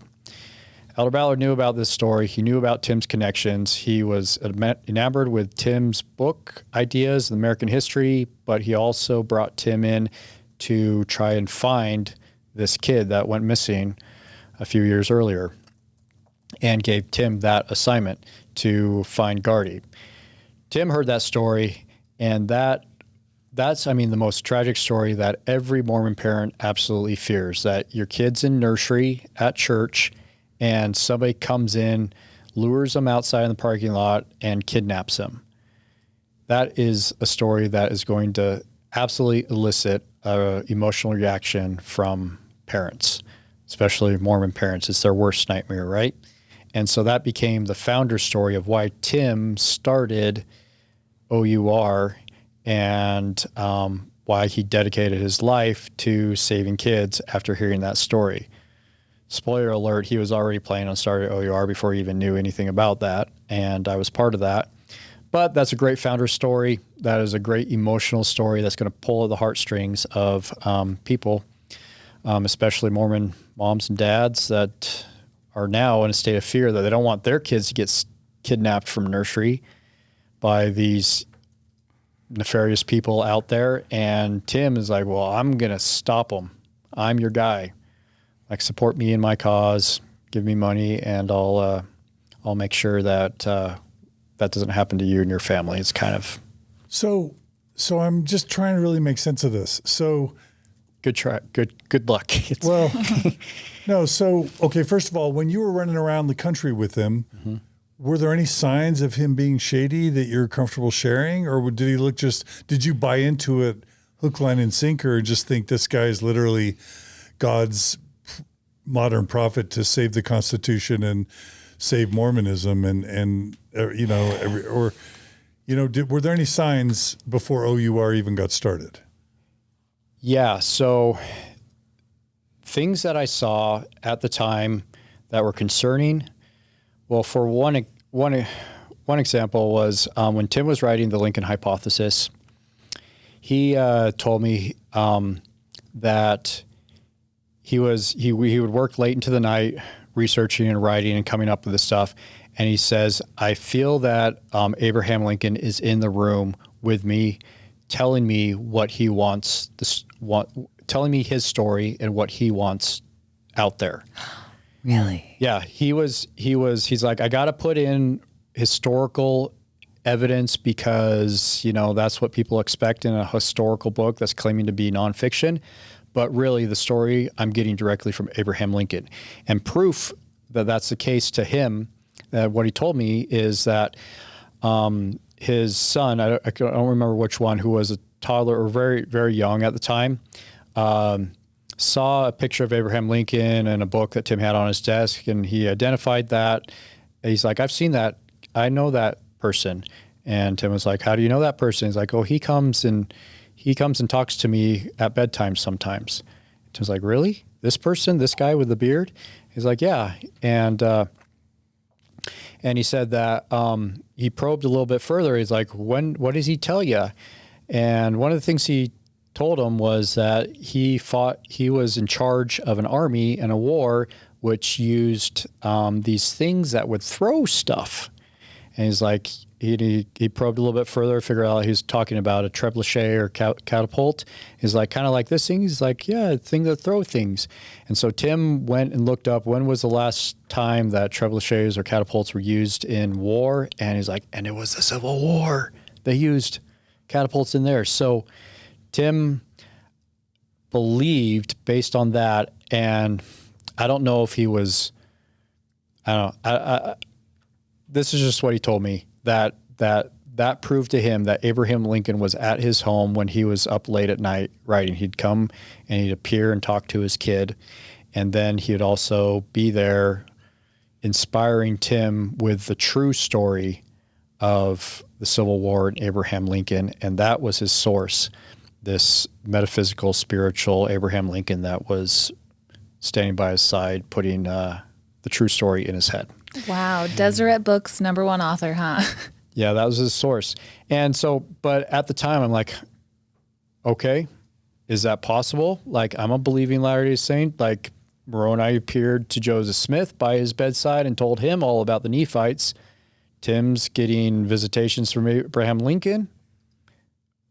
Maybe. And so I made allowance for that. But now looking back on it, seeing that he was going to strictly spiritual visitations as his sole source of intel, as we now know, fast forwarding down the road, that were all drug induced by ketamine and psychics by Janet Russin, things that me and Carah talk about on our podcast. That's was happening early on with his research. Yeah. And so I'm like, well, can you make these bold claims in the Lincoln hypothesis that really don't have any historical precedence? And that was his defense. Like, well, Abraham Lincoln told me the real story. So yeah. So are you saying that you feel like he was probably doing ketamine to get visions like that? I don't know. Back then? I don't know. Is that your speculation? He seemed mostly sober. He's, if any, yeah. I don't know. I don't want to speculate on drug use that I can't say definitively. But he at least was having like visions that are similar to the ones that are being alleged right now. Oh, yeah. Yeah. Like when I heard that he was claiming to talk to the dead prophet Nephi or dead relatives or Elder Maxwell in these visions and stuff, I'm like, oh, yeah, that's Tim. That's where he goes. Oh, Timmy. No, Timmy. So yeah, that's his were MO. you around during the times in which he did get like connected with a psychic and was doing things that were a little bit outside of that kind of Mormon sphere? There's another, interesting red flag. On one of our tours, he told me that he had met somebody who had the special ability to see beyond the veil, that the veil didn't exist for this person, and that he wanted to bring her on the tour, and he wanted me to book her fare and flights and everything, bring her on the tour. And I'm like, well, can't she pay for it? He's like, no, she's our special guest. I'm like, well, why would we bring her on the tour? He's like, just think about it. We're going to be at John Adams' house, and if he's there, she can talk to him. And think of what John Adams could tell us. And so he brought her on the tour specifically to be able to be a medium between dead historical figures at historical sites and give Tim more intel on what the real story is, so then he could write those into his books. That's like going to Disneyland and being like, and in line with us, Mickey Mouse is going to be hanging out The real and Mickey telling Mouse. us about It's a Small World and how he's built this since the 1930s or something. like he's going on Book of Mormon evidence kind of tours, American history tours, right? Yeah. And like saying that he can't just do a regular tour. He has to bring a Mormon psychic, right? To come in and make these connections between like the earthly realm and the spirit realm and put these two together. Is that what you're saying? Yeah. That's so wild. They're mediums for him to get the real history. Is it okay if I back up just a tiny bit? Yeah. So, okay, so you're working with him on American history, Constitution stuff in your TV show. Then at some point, M. Russell Ballard, the Mormon apostle, gets him involved in this Haiti thing to try and rescue a kid. You filmed that because I've seen the footage of. I mean, I imagine you were there in Haiti when all that No, I wasn't on that operation. So prior to that, right before that happened, I was doing a training exercise with OUR, and we were formulating the jump team to go on those operations. And at that training exercise, I was on a firing line. We were shooting a lot of guns. Elizabeth Smart was there, and a guy next to me was Tim's brother, and then right next to him was another guy that was involved in founding OUR. He had an accident. He got shot in the leg, an accidental discharge, and really horrible accident, shot him through the calf. While he was getting bandaged up, because we had a combat medic on scene, while he was getting bandaged up, Tim pulled me and Dutch and a few other people aside and said, hey, does that guy know about the holster? And we're like, what holster? And he's like, well, we gave him a holster that didn't match that gun. And holsters are designed so that when you grab them, you can't get your finger in the trigger well and accidentally discharge and shoot yourself in the leg. Well, they gave him the wrong holster for the gun, and that may have contributed to that accident. It's just an accident. But what was really concerning in that moment is Tim told me and the other instructors there, make sure the sheriff's coming, make sure the holster and the gun are separated, make sure nobody knows about that. We need to keep that under wraps. Tim was more concerned with what that could do to damage his reputation and the image of OUR than the guy that was bleeding on the ground with a life-altering injury. And so at that moment, I saw where Tim's allegiance lies, and it scared the hell out of me. I'm like, what if I go into another country and I get shot or something bad happens to me? Does Tim have my back? It was very, very, very clear in that moment to me where his allegiance lies. It was him and his reputation, and he didn't care if people got hurt if it meant that he was able to preserve his reputation and his image. And what year was that? 2013, probably. Okay. So that was before Haiti? Yeah, that was before Haiti. And from that moment on, I had real hard reservations about being involved in OUR, and I just phased myself out. Okay. So just so I get the story right, Apostle M. Russell Ballard asks him to get involved in Haiti. And that's OUR sprouts out from that. He kind of pivots away from Mormon/American history programming and sees a gold mine in creating the appearance of rescuing trafficked children. And that's also when you guys parted ways? No, we were still worked together for years after that. But he didn't pivot from the American Covenant message because that was tied. The problem was human trafficking. The American Covenant says if we don't solve this human trafficking thing, then the wrath of God is going to come down upon us in horrible ways. So to avoid that fate, we need to combat human trafficking. You need to give me money and support my organization so that I can keep the wrath of God from coming down upon the whole nation. So he wasn't pivoting at all. In fact, he was leaning into the American Covenant even more because that was the driving force on why he needed to do the anti-human trafficking efforts. And so OUR really is a religious messaging organization more than it is an anti-human trafficking organization because all the donors And all the people that supported him, most of them were convinced by the religious message to be involved and combat the human trafficking problem from a religious moral perspective rather than just a societal perspective, if that makes sense. Yeah. And Elder Ballard was absolutely involved from the very beginning. So Elder Ballard got involved before OUR was even formulated. And what was told to me is everything, and I remember this clear as day because my association with Tim and working on this and trying to help him get OUR off the ground all changed once Elder Ballard got involved. It was a struggle before then, but once Elder Ballard got involved, he did a whole bunch of things to help get OUR off the ground. He connected Tim with the donors and founders of Steve Young's organization. He got them involved to help charter the nonprofit. He gave Tim access to wealthy tithing donors in the LDS church. He gave Tim connections to Glenn Beck.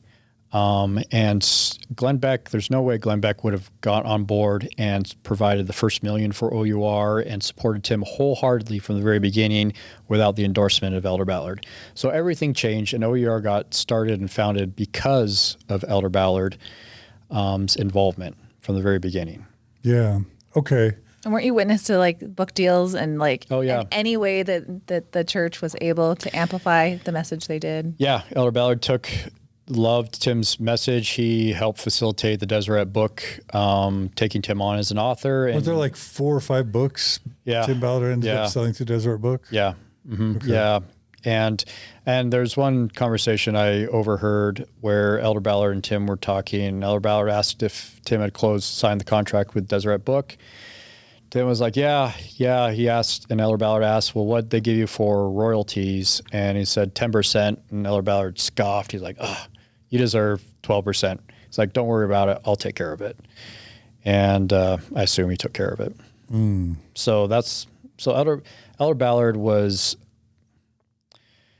business mentor for Tim from the very beginning. Okay. From my perspective. Okay. So you kept working with Tim on your side, but you didn't really get involved in OUR. I was around for the founding board member meeting of OUR, but after the National Geographic Channel project crashed and burned because Tim wouldn't get paid money, and it was also going to air in internationally, not domestically, that didn't align with Tim's ambitions of being made an American hero domestically. And it also wasn't going to make him a lot of money. So he just flat out stole the whole show concept and gave it to a couple of other guys to make, and they turned it into a fundraising video, which played throughout megaplex theaters in Utah and raised a lot of money for OUR and Tim. So I had moved out of that, but I still ran and created the American Covenant tours, in which we take busloads of people to American history sites, and I continued to feature him in my shows. And do you think you had cause to kind of sever your relationship with him based on his problematic ethical behavior? But, I guess I'd say, why did you keep working with him once you knew he'd kind of ripped you off? Yeah, that's a good question. So I was always in conflict between the person, which was very narcissistic and self-aggrandizing, but he was going to go out and save kids, and he was going to get the message of the American Covenant to the nation. And those are like bigger picture stuff. And he's so good at making sure that people focus on the big picture stuff and ignore the unethical, immoral behavior of him personally. And if he can get you to do that, then you're going to fall in line and continue to be on the bandwagon, Tim Ballard. And I did that for years. So at what point did you start to get a sense that he might be abusing or assaulting or harassing, victims?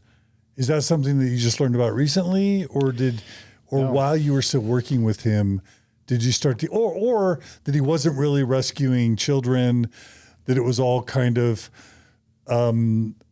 for show, and that there was all the drinking and the abuse and even the creating of the appearance of the problem for film, basically fraud. Do you remember when you started getting a sense that with his OUR stuff, he was committing fraud and abuse? Yeah. Or said another way, when did you hear the sound of fraud? Yeah. Well, that is a good question. This evolved over years. I saw him character assassinate anybody that turned on him or questioned his, some of the allegations that you just mentioned. Anybody that questioned those things, he would turn on and go through the most vicious character assassination. In fact, all the way to the point to where he would call clients of the people that some of these people worked for and allege that they were involved in assassination plots or that they had their wife tied up in the basement and were abusing her. Wild stuff. Wild wow. Stuff. Just the smears of the smears before the smears got to him. Like he just, And so seeing how viciously he turned on people over perceived inloyalties by him, I was scared of him. Like I was like, okay, I know how he operates. I need to make sure that I don't cross him in any way, shape, or form. And so I continued to do the American Covenant tour all the way till 2016, 2017. And that was also an important source of income for me. That was actually really the only source of income for me from this whole project. My wife was off in the summers, and so I would do the American Covenant tours in the summers and make enough money for us to survive while she had the summers off working for the schools. So I knew if I crossed him that I'd lose that income source. And so I was very careful not to cross him. But ultimately he did not want me to make any money doing this because and you have to understand that the Tim Ballard we see today is an evolution over many years of somebody that became Deseret Books' #1 author. That didn't happen overnight. Endorsed by Elder Ballard, raised millions of dollars for his cause, became a really highly sought after speaker and a passionate defender of the faith, and it evolved into becoming what he perceived as a prophet of the American Covenant.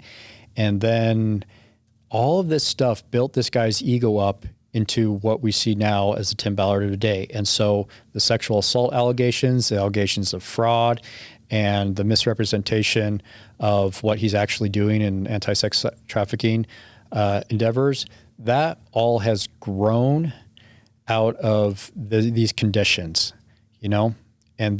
and so I was a witness to the conditions of this and the trajectory he was on, but I wasn't aware of I didn't personally witness the drug and alcohol abuse that's alleged and all the sexual assaults that have since surfaced. Those have all happened pretty much mostly 2017 onward after I cut ties with him.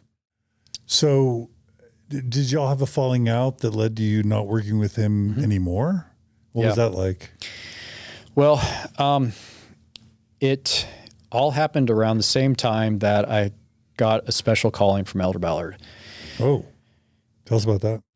So in 2016, I was invited to do another television project with Tim, but this one came at the request of Elder Ballard. I had a meeting with Tim, Elder Ballard, and John Moreland, the new president of OUR. And in this meeting, it was identified that Elder Ballard's wish for Tim and his career was to make Tim an American hero in the evangelical Christian world by making him an American hero using the vehicle of child sex slavery and conducting these raids to turn him into a Jason Bourne type American hero so that he could then talk about the message of the American Covenant and steer people towards Mormonism. I mean, knowing now all the allegations of abuse and of fraud, I guess, Mormons would believe that their apostles are kind of prophets, seers, and revelators, that they talk to God, they talk to Jesus, and that they might be surprised that M. Russell Ballard wouldn't kind of see around the corner to know what type of individual he was likely setting up to be a savior of the Mormon Church? I think people would find that kind of odd. Yeah, that is a good question. Is that fair? Yeah, that's fair. He was already involved in, he had OUR by 2016, was already conducted a lot of operations, very highly unethical, questionable operations. And a lot of people had been hurt already by that point, by how he was conducting business. But I don't know what's in Elder Ballard's head. And so I went into this meeting in good faith, and I was given the unofficial calling or assignment to make a TV series featuring Tim for a national audience to try and advance the PR efforts and wishes of the Mormon Church. And this wasn't the first time this had been an ongoing discussion for the last 3 or 4 years. Ever since Elder Ballard got involved, he saw Tim celebrity status as a vehicle for getting the Mormon Church accepted in evangelical spaces. Like, that's the overall goals. They want to be accepted as Christians, right? I mean, the most recent example of this is meeting houses on Google Maps has been changed from little statues of the angel Moroni with the trumpet to crosses. They want to be viewed as Christians, and that has been a thorn in the side of members of the Church of Jesus Christ of Latter-day Saints forever. And so Tim Ballard was going to be a vehicle for doing that. That's what Elder Ballard's wishes for his career. And in fact, just 2 weeks ago, we watched an interview, me and Carah, with Catherine Ballard, who admitted, she said that the whole point of OUR and conducting the raids and sex trafficking circles was so that Tim would become famous, and then he could steer people towards the message of the American Covenant. Now I know in discussions I've had to you, you're like, well, okay, that's what Tim says. That's what Catherine says. Tim's not a reliable source, that he's doing the bidding of the church. And that's a fair assessment. But I'm here to say that I was in those meetings. I received the special calling from Elder Ballard. I was present with other general authorities and Tim, in which I heard these conversations happening.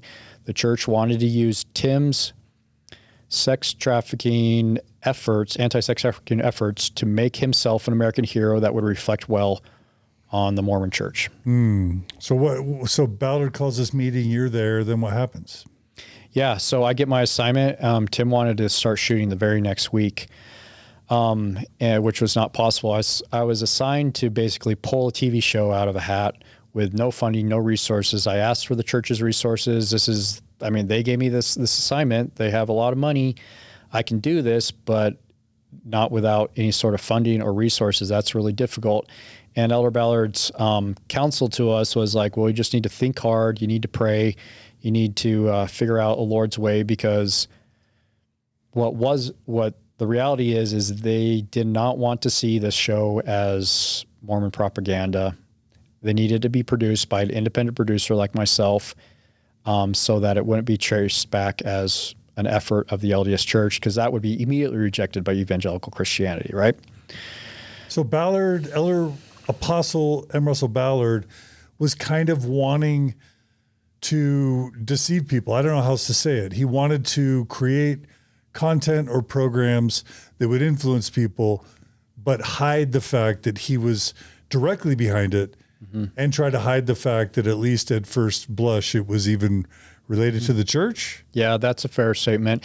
It feels like not the type of honesty I was taught from the church, to avoid even the appearance of evil, to do it as right, let the consequence follow.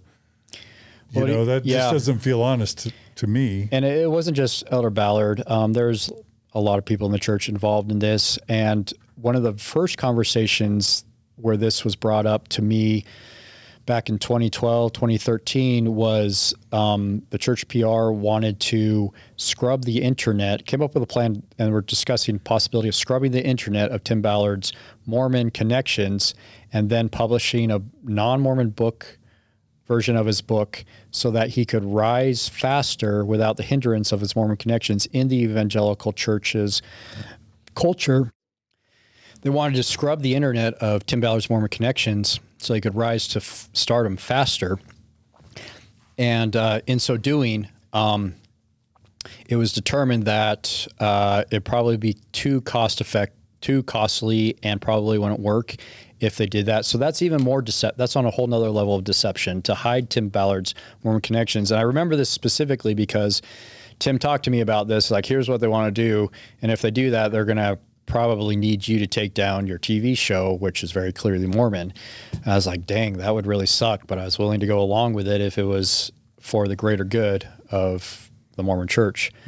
So yeah, from the very beginning, it was a PR campaign to try and assimilate into the family of evangelical churches, be considered Christian through the vehicle of Tim Ballard's stardom as a anti-sex trafficking hero, American hero.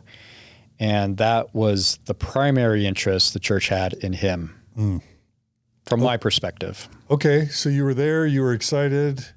Then what happened with your involvement over time? Yeah, well, we had a tour. I actually probably blame our falling out on Tim's mom, who his family came on a tour, and his mom was really unhappy with how I ran the tour. She was unhappy with the hotels I picked, the restaurants, and she tried to commandeer the bus and tell the bus driver, here's where we want to go, here's what we want to do.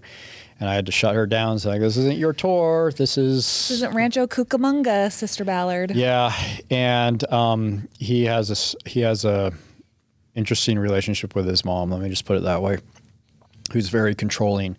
We also had a tour after that didn't had about half as many people that were on the tour as regular, and so Tim, who I split the profits with, didn't get the usual $10,000 that he was used to on the tour. I think it was like $6,500 or something, because we didn't generate enough revenue that tour, and he was mad about the money.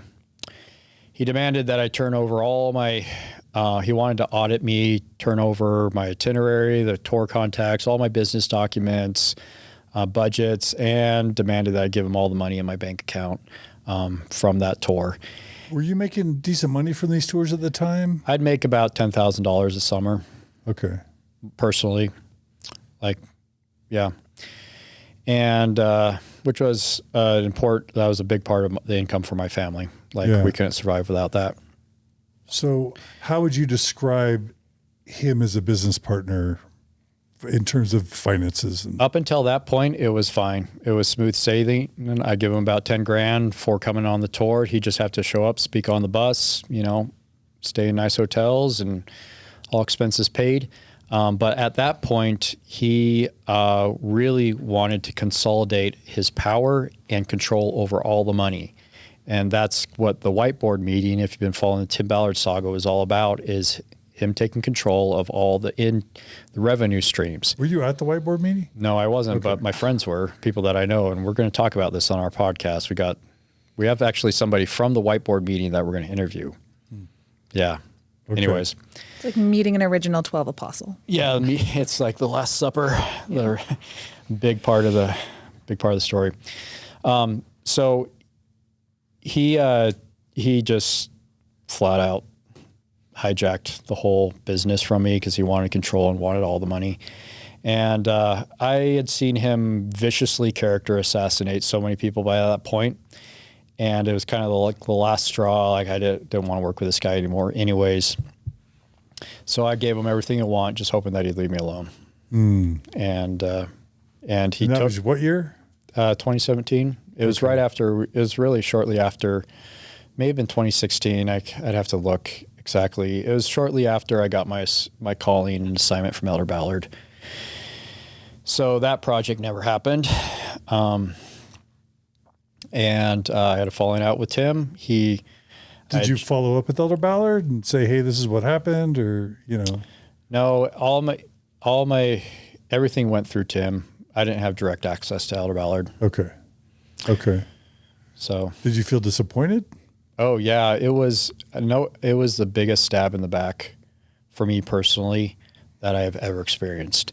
I had platformed this guy from the beginning. I had been a loyal friend. I had been passionate about his message. I had put him on TV, and I didn't make any money from my TV show. This was all a passion project for like 5-6 years. I was filming him and putting his research out, then platforming him. He was making millions of dollars, 6 figures, and this was really just a service-oriented endeavor for me. And I had put up with so much crap over the years and giving a pass so many times, and still like trying to have faith in this guy that he was still up to good endeavors. And I had really worked so hard to stay out of his firing line and support him far longer than I should have.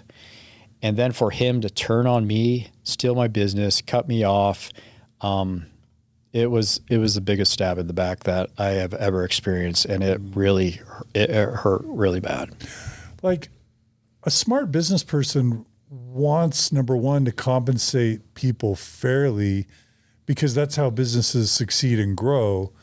And you also don't want to create a reputation for yourself as being someone who's really bad to do business with. How do you explain his greediness and his unwillingness to help you share in the profits of how you were helping him? Well, this also coincided with my TV show went off air, and all of a sudden he didn't need me for anything. Why did your show go off air? Because KJazz got sold to a national chain, and so I stopped promoting him twice on Sundays on TV because the TV channel got sold to national chain. And so he didn't need me for anything, and he tossed me out and took the business so he could have control over all the money, just like that. It's just like there was I can't believe that there wasn't like even a single conversation like, hey, I appreciate all the loyal support over the years. You've really helped me get this message out, but I'm going to go a different direction. No, it was like an angry phone call of him screaming and yelling that he demanding money and trying to accuse me of stealing profits from him through this tour or something. He was just grasping at anything. I saw him do this to at least a half a dozen OUR founders and directors, where as soon as he suspected that their loyalty was shifting or they were calling him out on something, or maybe he didn't need them, or he didn't need them, then he would go into full-on character assassination mode. I mean, he will go at no lengths to character assassinate and demean somebody if it will preserve his founder story or his narrative or his reputation in any way, shape, or form. It's so shocking to see this happen from somebody that is revered as one of the most righteous American heroes, Elder Ballard, Deseret Book's #1 author. It's so shocking that, like, when people see it happening, they are completely dumbfounded and like don't even know how to respond. So really quickly, you had done now 6 years of Nephite Explorer, buttressing and trying to support the validity of the Book of Mormon. I'm sure a lot of people were grateful for that show. It seems weird that it would just end. I know the TV station sold, but I would imagine people would say, hey, how do we make this continue? How do we support the show? The idea that it would just end after it had helped so many people for so long seems weird to me. Yeah, I continued doing it for another couple of years. I did 6 seasons, like almost 70 episodes, because I still had a streaming online service.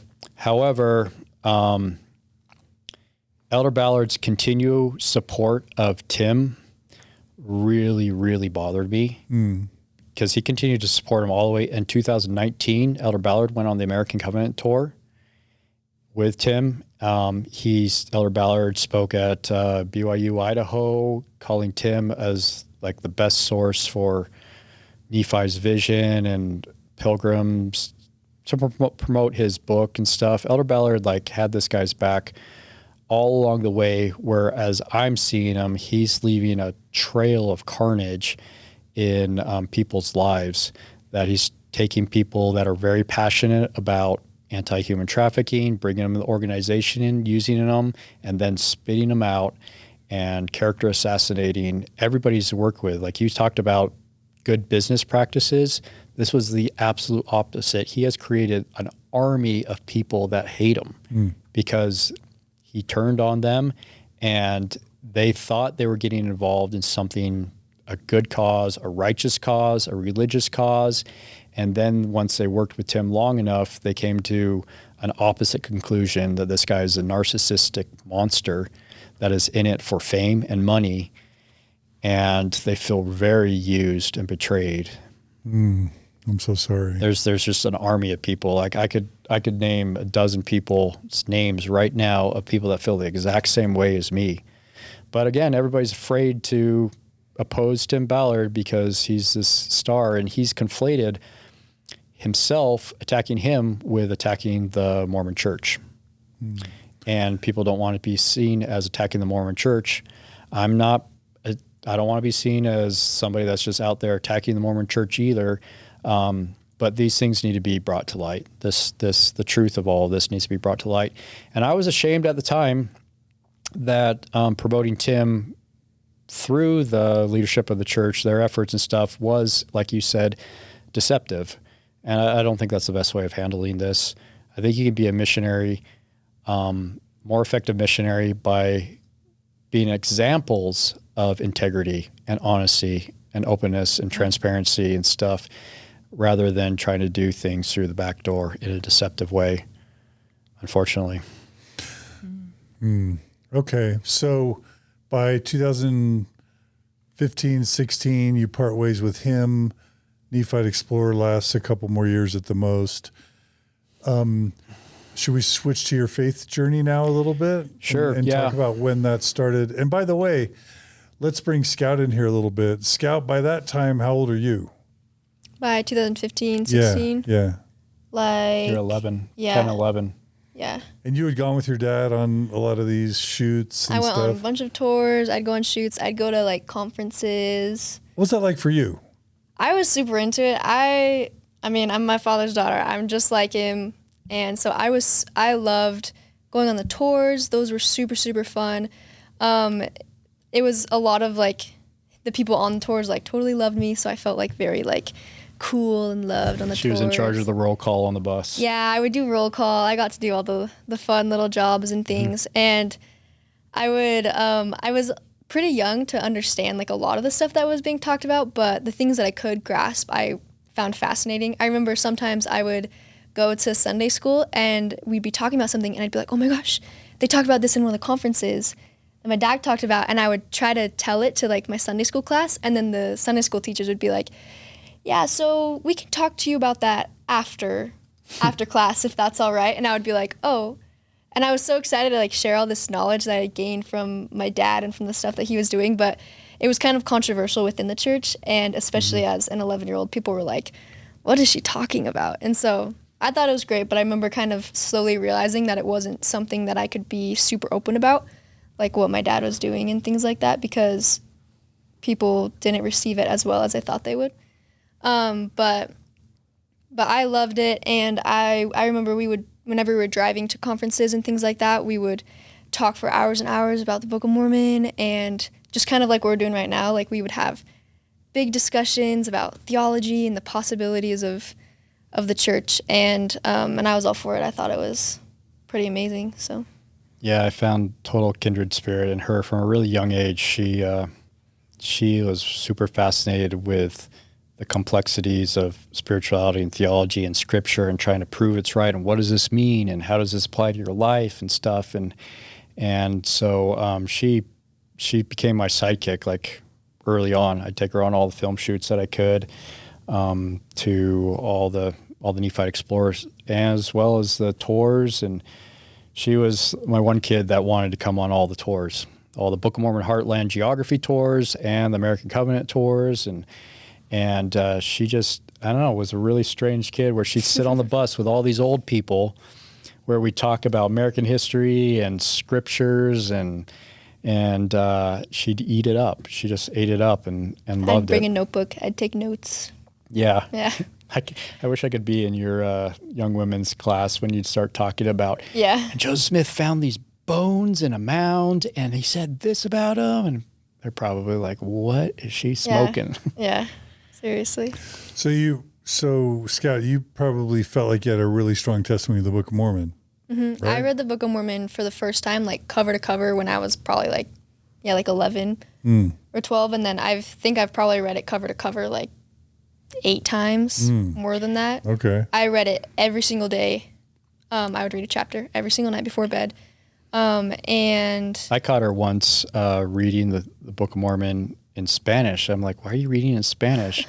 Like, you don't speak Spanish. She's like, well, I have a dictionary. So I'm just like going word by word with a dictionary to see if I can glean some sort of extra meaning out of it from reading it in a different language. And I was like, all right, that's cool. Wow. yeah, Okay. I was really into it. And my dad was a huge spiritual leader for me too. Like, I hung on to every word that he said, and I would ask him my questions about the gospel. And I feel like I learned more about the church from my dad even than like my Sunday school teachers a lot of the time. Yeah. So I really looked up to him. I mean, I still do. Okay. But Yeah, that's not a past tense thing. All right, But, good. but specifically in regards to like the church, like I really looked up to him as a spiritual like leader in my life. Yeah. Sure. Okay. And did you feel like you had spiritual confirmations that the church was true, that the Book of Mormon was true, etc., Scout? Yeah, it's an interesting question because that was something that I really, really wanted. I wanted to have a powerful spiritual experience telling me that the Book of Mormon was true. And so I prayed for that all the time, right? And then I never had a big emotional, spiritual moment confirming that the church or the Book of Mormon was true. And I remember every time the answer that I felt like I got from God was, well, it's true. It was just super soft, and it was just a thought that I would always come to mind where I'd be like, well, is this really, really true? And then I would just think, well, it's true. And that was kind of all I got. And it wasn't really like a big confirmation about the church or the Book of Mormon. It was kind of just like this subtle thing. But I'm someone who loves stories. And so when I finally started to understand the Book of Mormon, like the second time I read it, I was just fascinated by the stories. And because there's some like pretty interesting stuff that goes on and in the stories. And so that I think is kind of what hooked me. Is I didn't have a big moment where I was like, oh, this is true, but I did have lots of moments where I was like, whoa, this is a good story. I want to keep reading this. I want to be like these characters in the Book of Mormon. Did going on the tours and seeing the archaeological evidence just kind of cement in your mind that this is a historical book, like without question? Did it have that kind of effect on you? Yeah, I don't think I really grasped history at that point yet.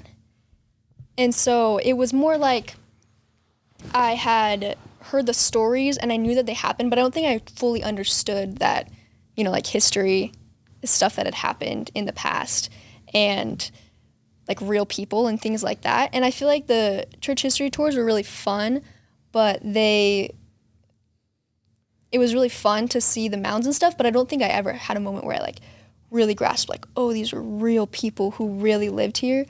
I think that I just thought it was cool stories, cool people, and then I got to kind of walk around. But I don't know if I ever had a moment. I just realized I took you on archaeology, Book of Mormon archaeology excursions the same way my dad took me to Mesoamerica. Oh, yeah. Totally. Yeah. It's kind of passing down the just realized tradition. that. So maybe do we go to now the unraveling of you and or your wife's faith? Sure. Yeah. The Elder Ballard experience was very troubling because he was supporting somebody that was not worthy of praise. Caused me to have questions and doubts about the validity of the calling of apostleship. Obviously, I began to deconstruct the message of the American Covenant after being a supporter for years because of the effect I saw it had in my life and in the lives of those people that I knew took the message to heart. And that effect... What do you mean by that? The effect was this. it's a very simple world. God is a God that wants us to be righteous. If we're not, he's going to come down and destroy us, kill us, wrath of God, stuff like that.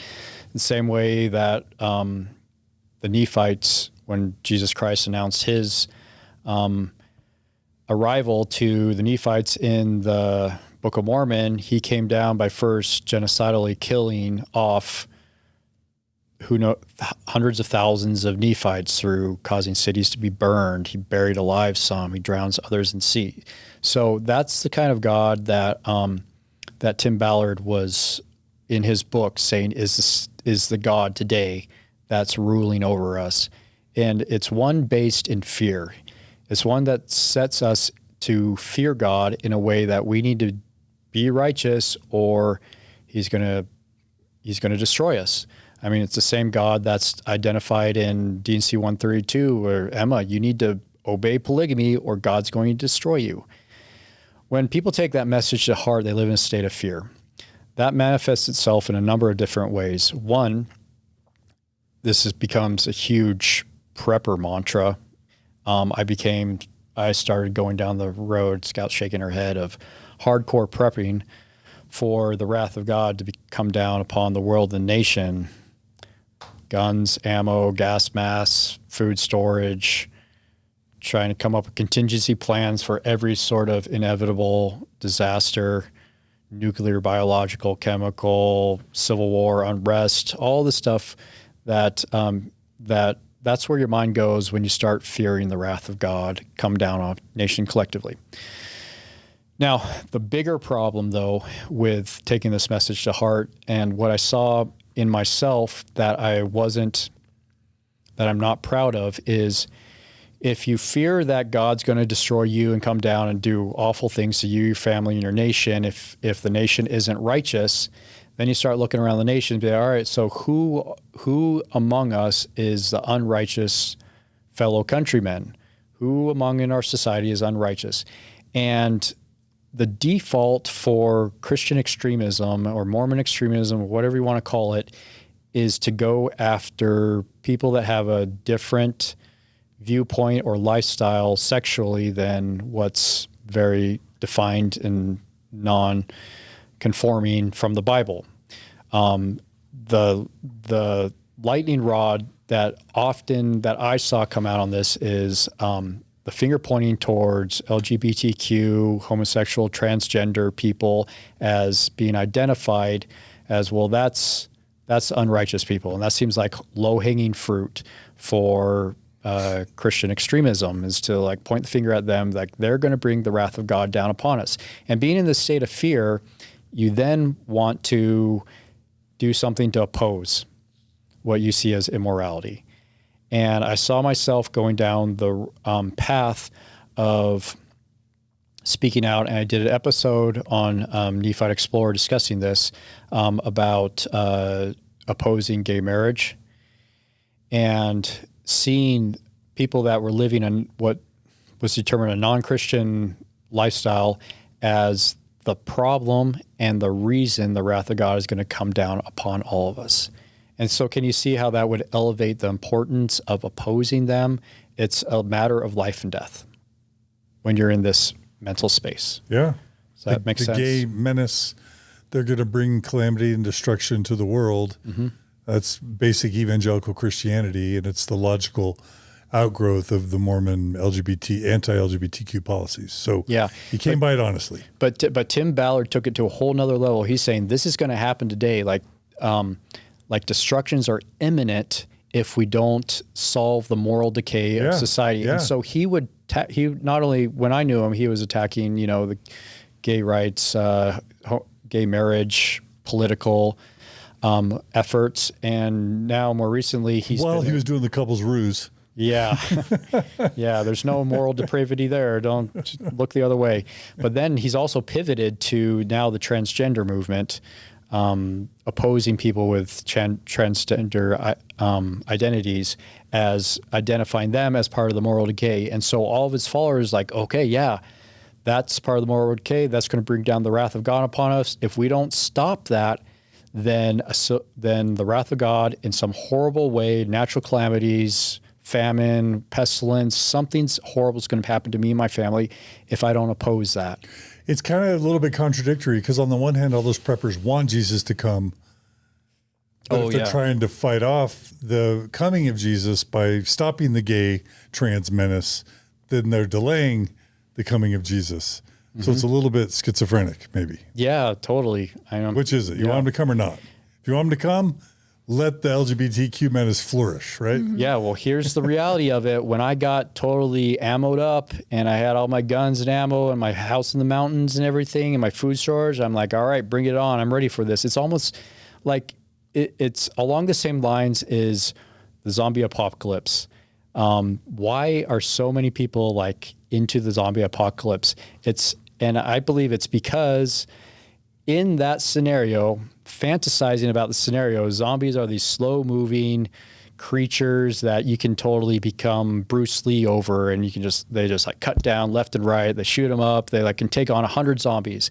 And so it's like, if you're in a life right now where you are not the alpha and you're being forced to conform to society and everything, and you're not a standout anything, well, in the zombie apocalypse world, you could be amazing. You could like totally dominate this whole zombie society, Sounds right? like a video game. I know, but or like Among Us or something. I know it's weird, but I'm telling you, the prepper community is the same way. A lot of them are wanting and almost encouraging the destruction of society because they're the ones prepared. And now, currently, they're the outcasts of society. They're looked down upon. But if everything goes down and society is destroyed, they will become the alphas. They will become the most successful members of society. And so it's almost like they have the secret hope and ambition that it all comes to pass soon within their lifetimes so that they can have the societal status that everybody hopes and wants. And I saw that in myself. I'm like, I'm ready for this thing. Like, bring it on. I got my AR-15 and my food storage. I'm gonna crush it. It's kind of like this egocentric, self-aggrandizing fantasy world that we all live in. But the thing that I learned about COVID is that, man, cutting me off from just having friends and hanging out for a couple of months, I got super depressed. I wouldn't survive the societal collapse like I thought I would, having all the preps that I would. But getting back to how this affected me in my faith crisis is I started deconstructing this American Covenant message because let me ask really quickly, Scout, were you aware of him like buying guns and all the food storage and like what's that like growing up as a kid when your dad or your parents are preppers, terrified, trying to fight the gay menace, gathering weapons and ammo, anticipating the calamitous return of Jesus? What's that like? Yeah, I mean, I knew about a lot of it. You would tell us all of your plans and different things like that. It was kind of scary. I mean, like, as a kid, like, you don't want the world to end. That's a scary thing. But there's a lot of scriptures that we learn, like, in the church about how, like, the righteous are going to be preserved, the righteous are going to be saved. So that's kind of, I feel like, what I held on to when you were talking about the end of the world and preparing for it. I kind of was just like, okay, but I'm going to be okay, right? Because I'm part of the righteous.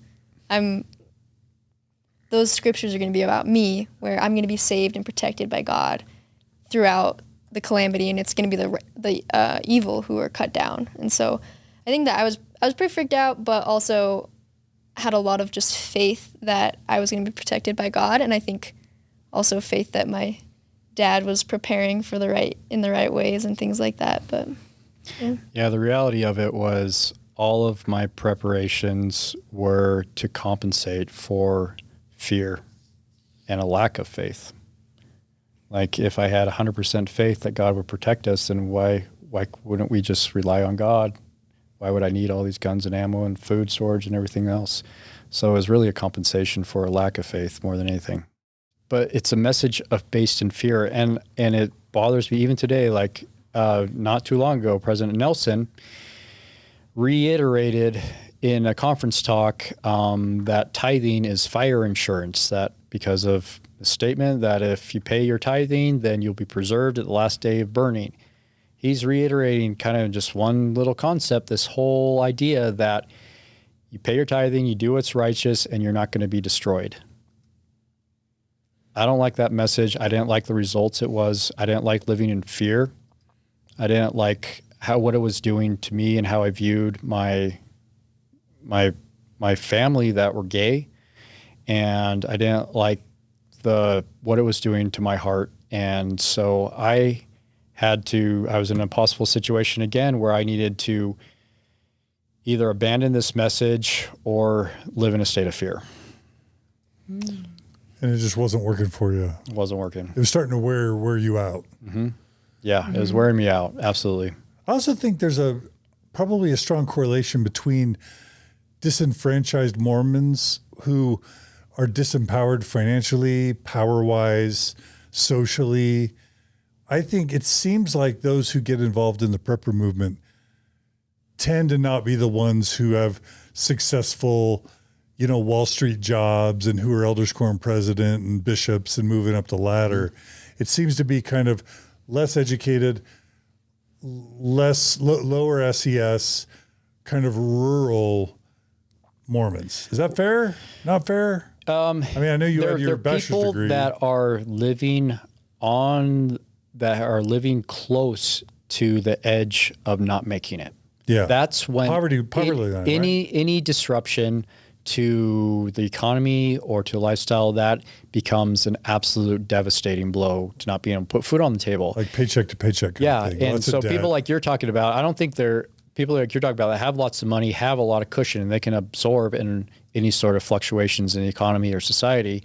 But when you're on the cusp of not making it, then that amplifies the threat and the risk and the fear, and you're more gravitated towards, I need to buy 2 things of rice on my grocery run instead of 1 because this. And honestly, the prepper movement, when you really go down this path and believe this, you start spending any extra income that you have on preparations, which further exacerbates this cycle of poverty or living close to the edge of sinking or swimming financially. Plus, if you're so stressed all the time, financially, socially, you want an end. And Jesus coming represents an end to your suffering because life isn't great. Yeah. Right? Yeah. And also on the political level, if you believe that the coming of Jesus Christ is imminent and society is about to collapse, you no longer have to work with solving problems on the community, societal, or national level because it's all about to implode anyways. Yeah. And so it completely is against the efforts of reconciliation. Take gay marriage, for instance. A lot of people, if they believe that society is about to collapse, we don't need to solve this problem. It's going to resolve itself. Or global warming. Or anything. Nothing matters because it's all going to implode. So I'm just going to hunker down with my preps and we'll put up walls and wait for the eventual societal collapse that's imminent and not engage in any sort of resolution for solving our issues today. So once the prepper lifestyle wore you down, where do you go from there faith-wise? Yeah. So, my belief in the American covenant dramatically shifted because of the results that message had. The fruits were not good in your life. The fruits were not good in my life. Yeah, absolutely. And I see the same happening with people completely upending their lives, moving to the mountains of Montana or buying property elsewhere and dedicating their lives to this imminent threat. I've seen families break up over it, where spouses start disagreeing on how much they should prepare, and kids, like in Arizona recently, that family that abducted took their kids that didn't want to go to Idaho to, usher in the second coming. Like it's a problem. Also, people cash in their 401ks, their life savings. Yeah. Like, it's I know. disastrous. Yeah, it's a problem, and it has some hurtful, harmful results in society as a whole. So that was deconstructed. Book of Mormon geography. As I'm going along in the last 10 years, amassing research and looking into everything I can possibly find out about the Hopewell and the Mound Builders and Joseph Smith and what he knew and what he said and stuff. I'm amassing documents and research and books and stuff. I saw that the correlations between the Book of Mormon and the Mound Builders culture are real, and they're solid, and there's a very real what we call parallels between the Mound Builder culture and the civilization described in the Book of Mormon. Those parallels are there. They are very convincing, and they were persuasive to me for many years. But as I started to dig a little bit deeper, the possibility of a different narrative and origin for the Book of Mormon started to come into focus. And it's this, is the Book of Mormon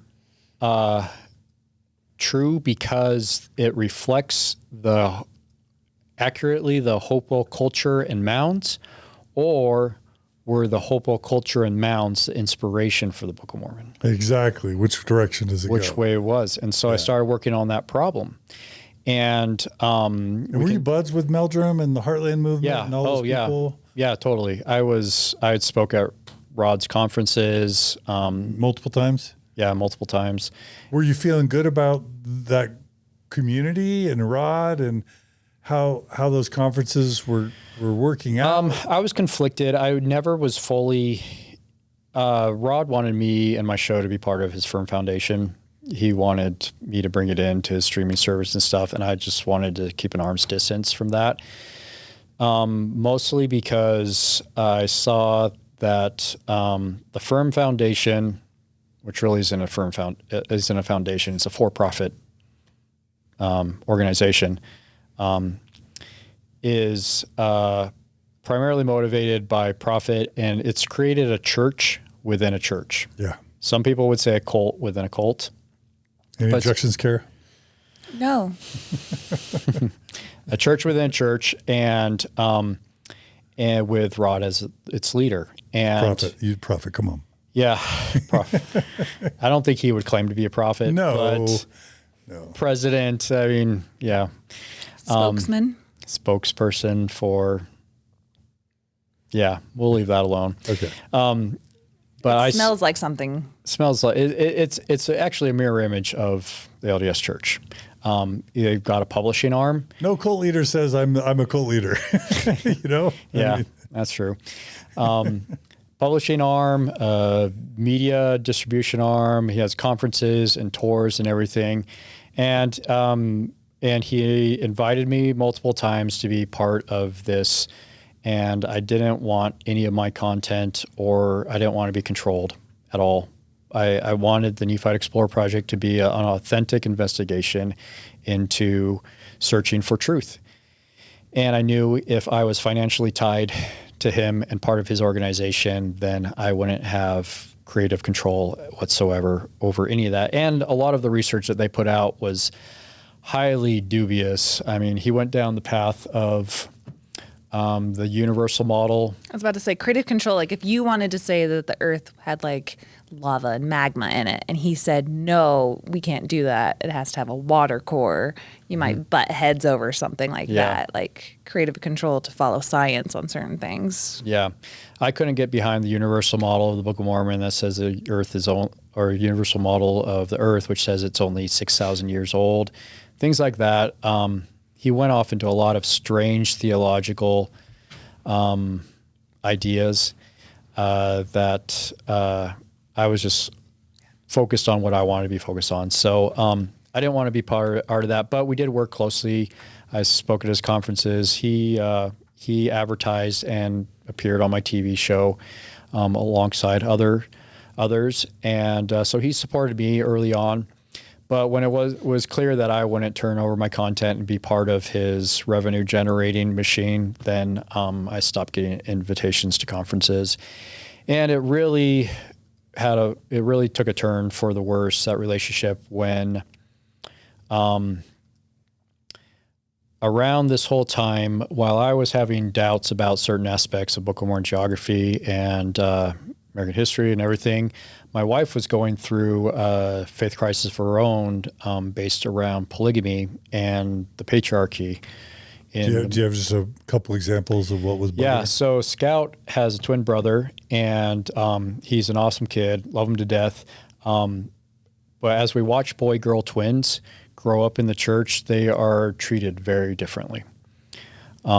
There's leadership opportunities and priesthood expectations being offered to our son, and that aren't being offered or extended to Scout. Is that fair to say? Yeah. Was that bugging you, Scout?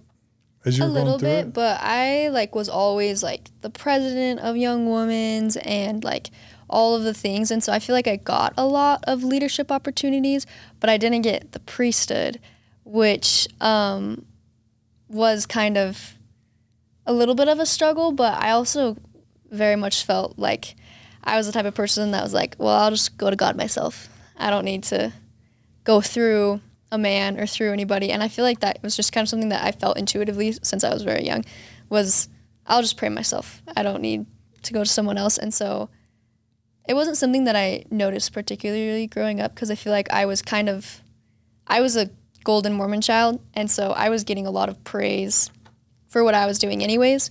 And so I didn't feel like I lacked a lot. But So maybe your parents were more bothered than you were. Yeah, For we sure, definitely for were, sure. because we saw the differences in how her brother was treated. And I mean, even on simple things like the budget in our ward for young men's that did bug me. activities was 4 times of what a girls was. So they can go on these awesome high adventure activities and stuff. Meanwhile, the girls are doing crafts in the release society room. Yeah, that was pretty frustrating. But Things like that. But there's clearly a leadership path and a ladder to climb for boys. Meanwhile, in this twin relationship, she has the amplitude and the interest in being a leader and holding something like the priesthood more than the interests of her brother, which is totally fine. And so it felt like, to us, they are extending the priesthood to the wrong twin. Not that he's a great kid and he's got his own spiritual path and stuff, but she has those ambitions, but there's a dead end road for her. And that road only leads to being a traditional wife and homemaker. I do remember wanting to be a prophet or a general authority, because that is kind of the highest up you can go in the church. And I was an ambitious person. I wanted to serve God in really big ways.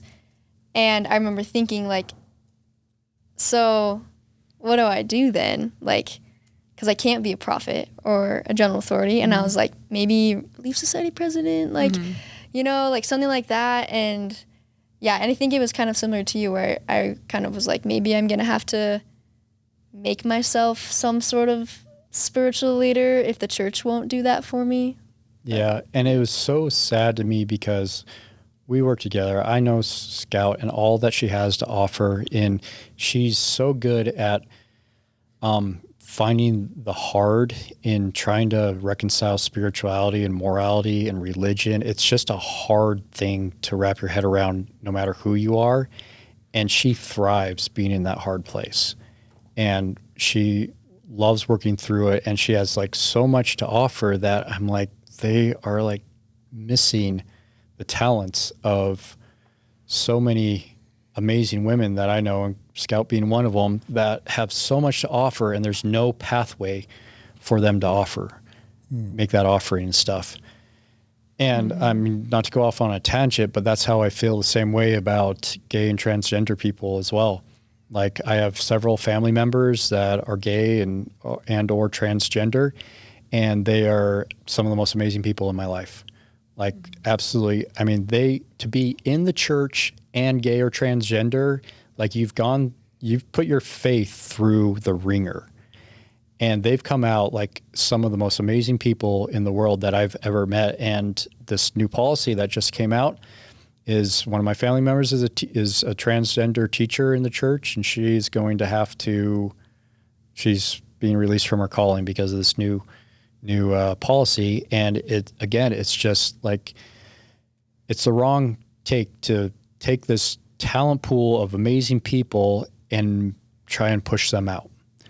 Like it just seems so counterproductive to me because they have so much to offer, and there's really some of the most amazing people I've ever met. And so I feel the same way about Scout, watching her grow up in the church. Like she has so much to offer, but there isn't a ladder, a vehicle for her to be able to magnify her talents and abilities. Her road leads to being a wife and a mother, and she's programmed to do that from the very beginning. And they're just missing such an opportunity to capitalize on somebody that has so much more to offer than that. So you and your wife were both noticing that. Yeah. So her faith crisis is stemmed around watching this, all this suppressed patriarchal problems, and it came to a head with she finally decided that she needs to do something about polygamy. That's bothered her from the very beginning. She's never been able to make sense of it.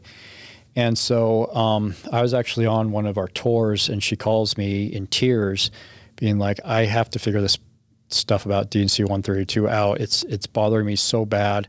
For those who don't know the history, we've done several episodes on this, but basically Joseph had married like 22 women behind Emma's back and didn't tell her.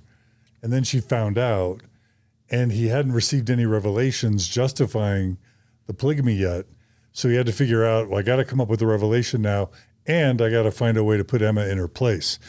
So he works with his brother Hiram to come up with the quote revelation that becomes 132, D&C 132. And in it, God, through Joseph Smith's mouth, coincidentally, threatens Emma that if she doesn't become okay with not only his previous 22 wives that he kept from her, but also the subsequent 10 plus wives that he will take on after Emma falls in line, that Jesus, the Prince of Peace, will do what? Destroy her. Yeah. Physically, like you're going to get assassinated or something. No, he literally going to destroy her. Jesus somehow. tells Emma she'll be destroyed if she doesn't let Joseph continue to practice. So that was bugging your wife? Yeah, that was a problem with her. Like that was a problem. And I mean, that sounds so messed up that it's actually led recently to polygamy denier movement, anti-polygamy, which is a whole other topic I'd love to talk about sometime. But that only because in the first time in the history of the Mormon Church has people actually read D&C 132. And raise their eyebrows and be like, wait, this does not seem okay. Somehow for like 150 years, nobody read it and paid attention to what it actually said. Yeah. And or they were cool with it, one of the two. Yeah, one of the two. Other problems with polygamy was it gives my wife no say in the matter if I wanted a second wife. It really doesn't. Well, it does. It's got the law of Sarah, which Joseph defied, which basically said you can't take a second wife unless the first wife approves the second wife, right? But if you receive this commandment and don't obey it, you'll be destroyed. Right. So there's really not a choice there. There's not a choice. Yeah. And that's how. Why are you shaking your head, Scout? Oh, just there's not a choice. I was agreeing with you. Yeah. Yeah. And really. By the way, how's D&C 132 sounding to you, Scout? Just your perspective, your 18-year-old perspective? Oh, yeah. I mean. Did you hear us talking about it?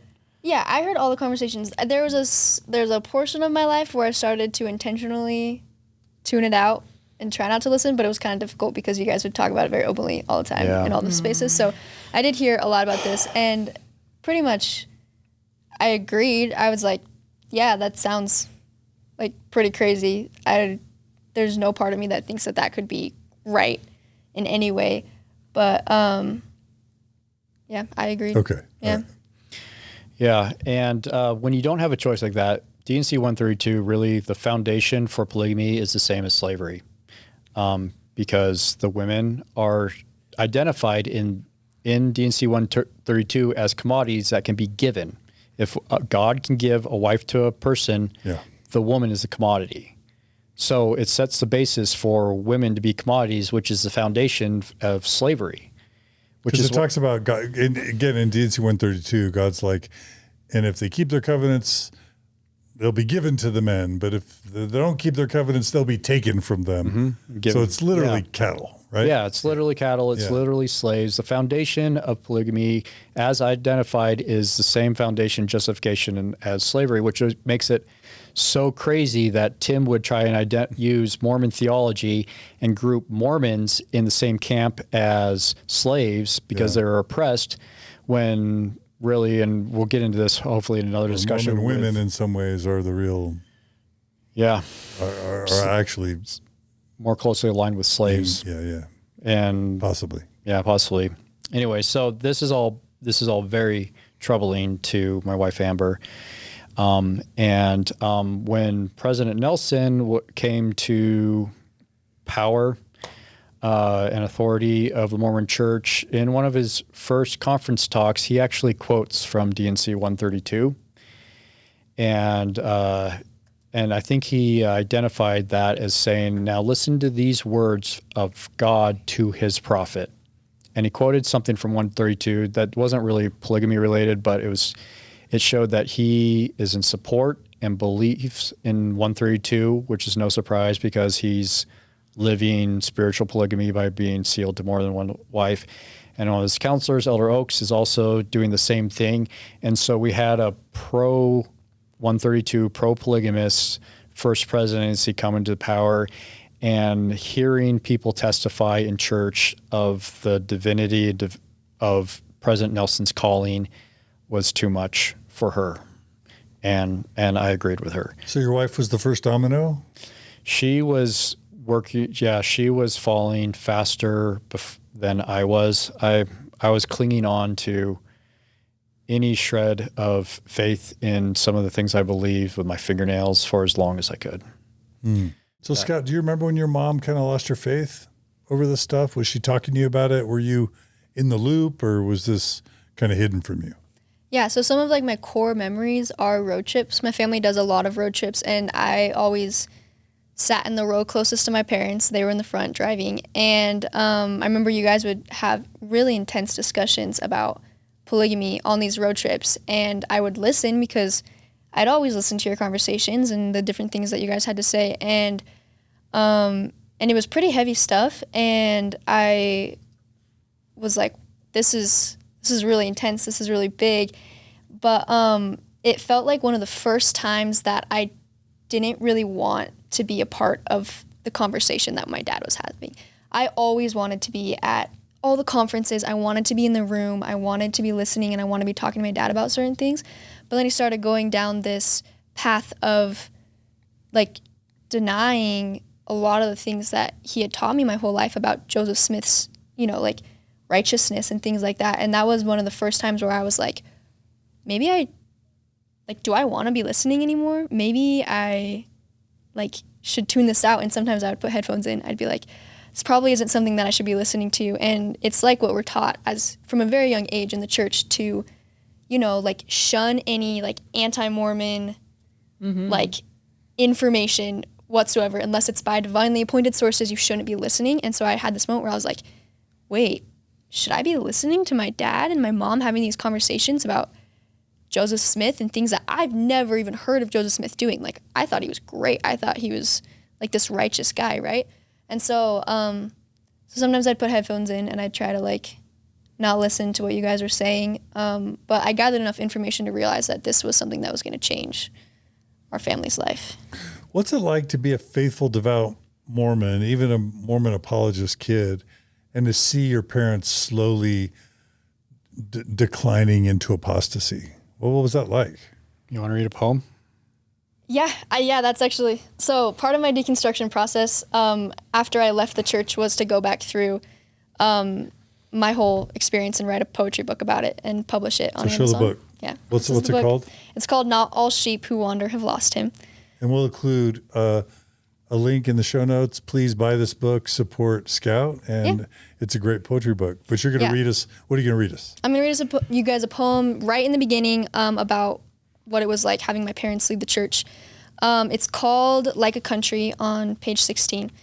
It says, my parents tell me that my home country is a lie. They hop on a ship and wave goodbye. I stand on the shore, not understanding how the religion I had grown up with my whole life could be left behind. My culture, my friends, my life, they leave the church like a country they no longer belong to. So for me, what was going on in my head... How old were you when you wrote that? I wrote this when I was 18, so I'm 19 now. Okay. Wrote this about a year ago. Okay. And That's I great. used... Yeah. So thank you. But what it felt like for me was it was like they were abandoning me on this island of Mormonism.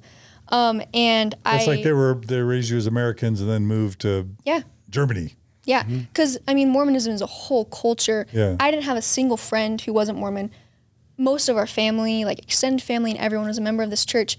And then they were hopping on a ship and leaving that all behind. And I had this... And leaving you there, right? And leaving me... Well, I had this moment where I had to decide if I was going to hop on the ship too or if I was going to stay. And that is a difficult position to be in where you have to listen to your parents, my spiritual role model, the people who have raised me, like the people that I love so much, or every single other person that I knew. And so I was, and it's like in the poem said, I'm on the shore. Like I was right, like where do I go? And that ended up being the position I was in for for all of high school. Where in Utah County? Where were you? Yeah, Heber. In Heber. So. Oh, wow. Yeah. Not super liberal, kind of religiously very conservative, right? Mm-hmm. Yeah. And so that was the first rabbit hole that I didn't want to follow my dad down, because following him down rabbit holes is so fun. All the different things that we talk about. And for the first time, I was like, oh, maybe I need to figure this out for myself, because I don't want to go down there. I didn't want to abandon everybody. And there's people who were, who talk about ex-Mormons and people like my dad and are saying, wow, I'm so impressed that you're still showing up to church even though your parents aren't here. And I started being put on this pedestal for being this high schooler who isn't forced to go to church but goes anyways. And so it was really confusing because I was being glorified for like leaving my parents and not following them to this foreign country that they were going to. Yeah, my wife got to a point. It's parental alienation from children. It's basically the society and the culture encouraging a child to kind of view their parents as dark or evil. Yeah. And then reinforcing the kid to think that they're better than their parents. Oh, yeah, and for sure. to trust other authority outside of themselves or their parents, but instead to trust the church. And that's how families get divided, right? Yeah. Yeah, we stopped attending church. My wife, it was causing hurt when she would go and certain things would be said. This also came at the same time that her sister, who is gay and transgender, she had attempted suicide. Your wife's sister. My wife's sister. Oh. And so the patriarchy, polygamy, and the homophobic rhetoric in the church all made it too hard for her she was so scared walking into sacrament meeting, especially testimony meeting, with what kind of things people would say. And critical things like that she just takes to heart really hard. And so we's like, all right, well, we can take a break. We don't need to attend church. That's fine. But by doing so, we abandoned Scout and her siblings who all still wanted to go. And I feel really horrible that's how it ended up. But she would drive her siblings to church every Sunday for a long time without us. And what was also so hurtful is she would be told by her young women's leaders that she shouldn't listen to her parents anymore because they had lost the spirit, they had gone apostate, and that's what you were told, right? And it's weird because the Old Testament says, honor thy father and thy mother, right? And so here, Mormon leaders who supposedly believe in the Bible are literally teaching children to dishonor their parents, which is a tricky place to be, right? Yeah. Mm-hmm. Yeah, it was a really tricky place to be. And I remember the first couple months of going to church without you guys was really hard. Like I would cry during church services, But I really wanted to hold on to it because it's where my friends are. It's where God was. I was like, this is where I can learn about spirituality. This is where I can learn about Jesus and all the things. And so I really hung on. But I remember that I specifically remember one time when someone got up in testimony meeting and was telling their testimony of like why they hadn't left the church. They were like, I am staying. And then they specifically said that the only reason people leave the church is because they want to sin. Like they want to drink alcohol and like not follow the word of wisdom and things like that. Or because they can't handle the callings and the commandments and all these things. And I was sitting there and I felt embarrassed because I knew that everybody around me knows my parents don't go to church anymore. And this like person was up there saying that my parents left the church because they are sinners, because they want to sin, and because they can't handle the callings and the commandments and the pressure of being a religious person. And I knew that that was not true.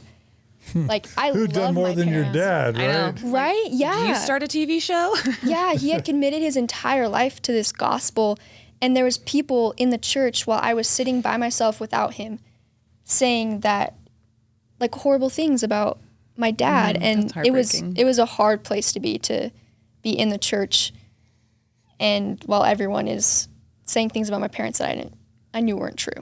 And Ryan, what kept you from sitting all your kids down, telling them the church was a lie, and forbidding them from attending? What kept you from doing that?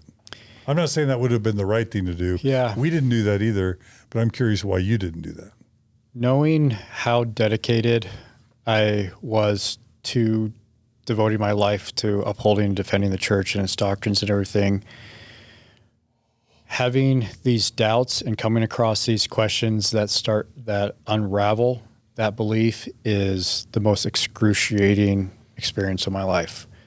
And it's an awful place to be. It hurts so bad. And I didn't want my kids to go through that, especially at such a young and tender age. But I knew a long time to figure out my faith journey was taking a turn on what I believed and what I believed was true. And I didn't know what to do. It's with them. Like you say, like, it's like leaving a country. It's like leaving your culture and everything. And me and my wife were hurting a lot. And I just wanted to spare them from that experience. Like, I wouldn't want anybody to go through this kind of gut-wrenching transformation of beliefs at the time, because it hurt so bad. And I also didn't want to control them. And so we had lots of conversations like, what do we do? Do we sit them down, tell them what we knew, like instill a faith crisis in them, like have them go through hell also? Like Scout writes about this in some of her poems about how hard a faith crisis is and how just gut-wrenching it is to go through it. And there's like no clear way out of it. It instills anger, betrayal, animosity. Like, it really is hard. I mean, you guys know, you've been through it. And so we decided that we are going to let them go on their own faith journey, whatever that looks like.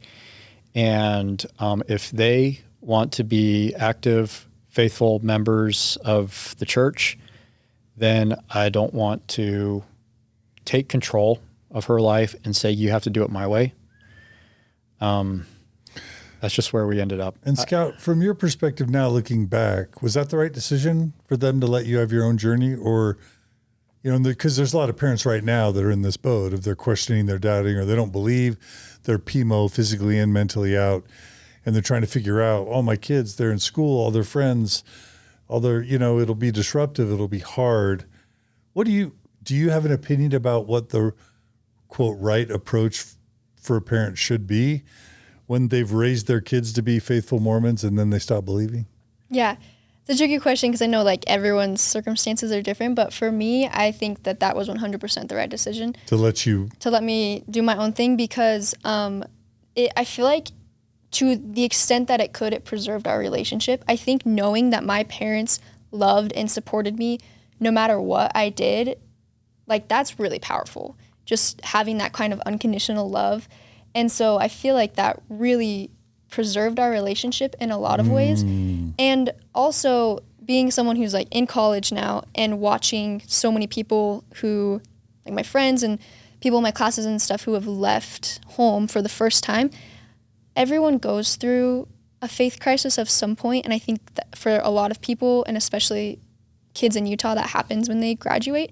And I think that all of my friends, my whole community, everything that I grew up with would have been taken from me if I had left the church. And I'm really glad that it wasn't, because I love my Mormon friends and I loved the things that I did in the church. And it was a really great upbringing.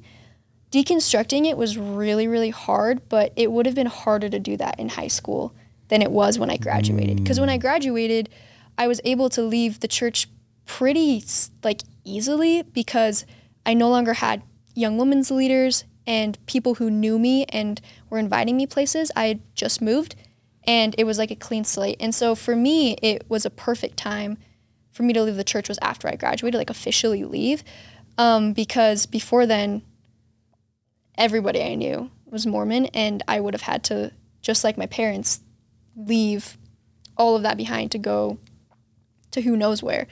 And so it was a good idea for me personally and our family, in my opinion, because it showed me that my parents would love me no matter what and support me no matter what. And then it also helped me preserve the really beautiful life that I had in the church until there was a time where I could come out of that with the least amount of damage. So was this just a year or two ago?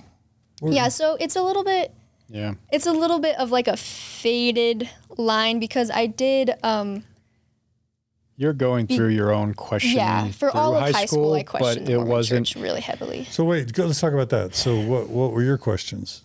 How did that evolve? Yeah, like I said, my parents would have these deconstructing conversations within earshot of me. So I'd heard lots of different things that they were struggling with about the church. And for me, what I struggled with was that pieces didn't line up.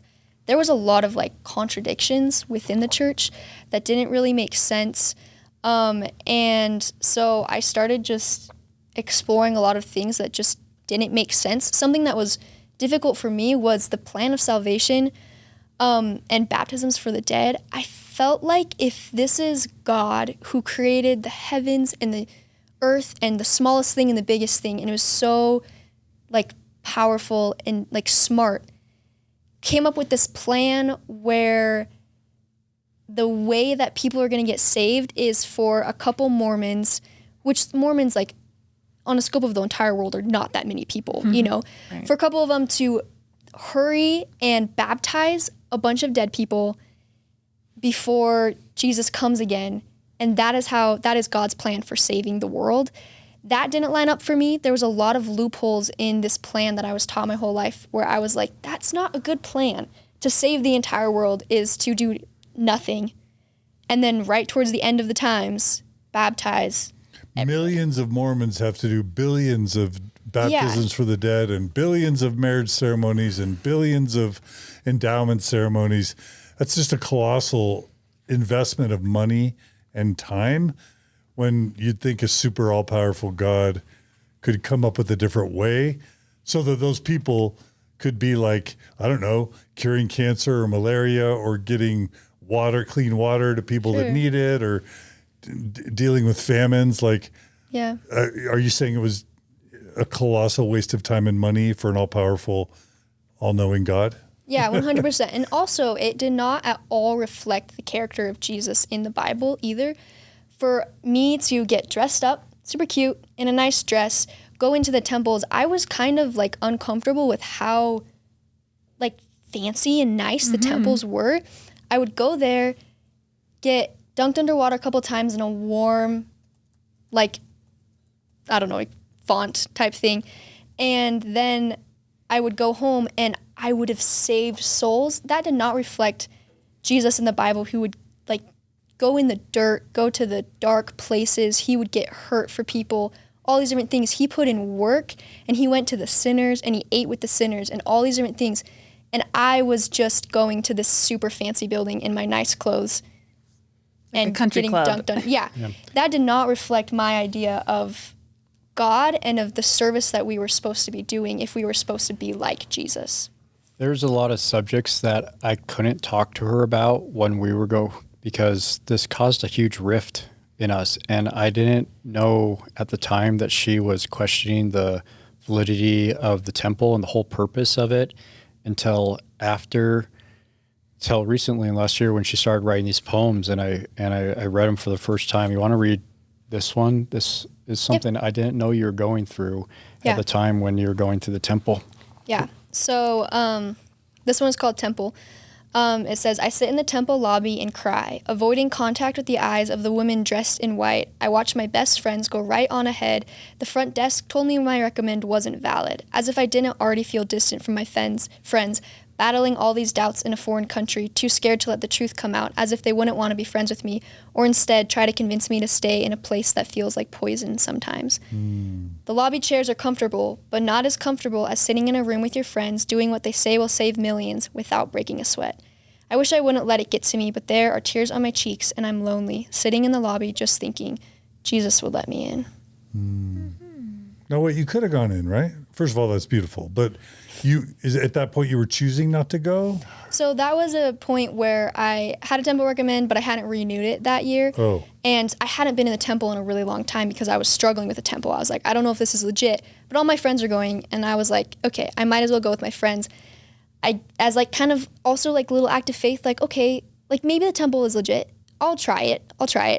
And then I get there, and I hadn't been to the temple in so long that my recommend wasn't valid anymore. And they were like, sorry, we can't let you in unless your recommend's valid. And I had driven there with my friends. I didn't have a ride home, so I just sat in the lobby chairs for like 2 hours while they went through the temple. And this was at a time when I was feeling this drift between me and my friends, where I was trying to talk to them sometimes about my parents and about these questions that I was having, and they weren't getting it, and they weren't receptive to it. And so I started to kind of feel a little bit alienated, and then I go to the temple, and I'm not allowed to continue on the Mormon path with them into the temple, and that felt like a huge representation of what I was going through internally. Okay. Poetic. Yeah. You could say I'm a poet, yeah. Those poems are great. Thank you. Okay, so the temple becomes a problem for you. Yeah. What? Anything else like in your faith journey? Yeah, the temple, the plan of salvation being a plan that doesn't make a lot of sense. Also, the things that I heard my parents talk about. Something that was really difficult for me actually was the fact that everything my parents said made sense. And I was like, you're supposed to be wrong. You're supposed to be like not supposed to make sense. It's supposed to be something that I can be like, oh yeah, but he doesn't really know what he's talking about. He doesn't really know God. They don't really believe. But I was sitting here listening thinking, no, my dad knows the Book of Mormon. He knows church history. He knows the Doctrine and Covenants in the Bible all better than I do. And he's saying these things, and it all makes sense. And I was like, so if my dad is right, then the church is wrong. If the church is right, then my dad is wrong. So who do I believe? Yeah. And I was so scared this whole time that I know I took a huge left turn with my faith journey that it went down a path that you did not want to go down. I mean, we had been so joined at the hip in our religious journey from the beginning, like even all through the Nephite Explorer stuff. You were apologists together. You're like a father-daughter apologist team. She was my sidekick everywhere. And then I like took a huge left turn, and she's like, where are you going? This is that's not the path we're supposed to be on. I was so scared that our differences in our religious beliefs were going to destroy our relationship. We had such a special bond, and I do with all my other kids too. And I was so afraid that if I tried to push her in any way, like even a smallest nudge towards something that she did down a path she did not want to go down, she would begin to resent me and it would destroy our relationship or bond. And so this whole time, I didn't know what to do. I didn't know these things that I was learning, these realizations I was having.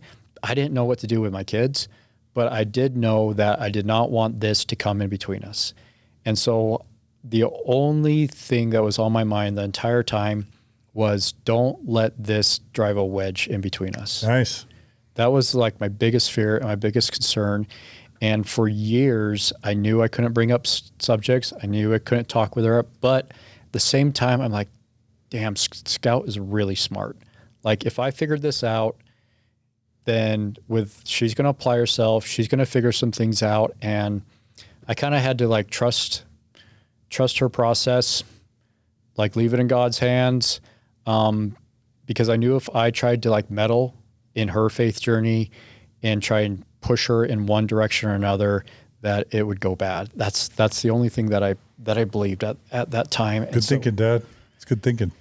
Oh, like it was touch and go for a really long time. Yeah. It was difficult though, because such a key part of our relationship was talking about religion, and then that got taken away, and I feel like we didn't connect as much anymore because we didn't have opportunities to talk about religion. I was afraid to talk to him about religion. And so any religion that separates parent from child, red flag. Fair? Yeah. Yeah. Fair. Yeah, red flag.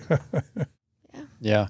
And it's like knowing what she went through and what her church leaders were telling her against us. I mean, it's not like we're going out and partying and drinking, and like we're still basically living the temple worthiness lifestyle and stuff.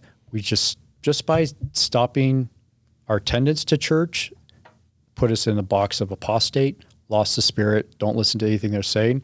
That's what Scout's being told. And now her siblings who are still in are going through that same process right now.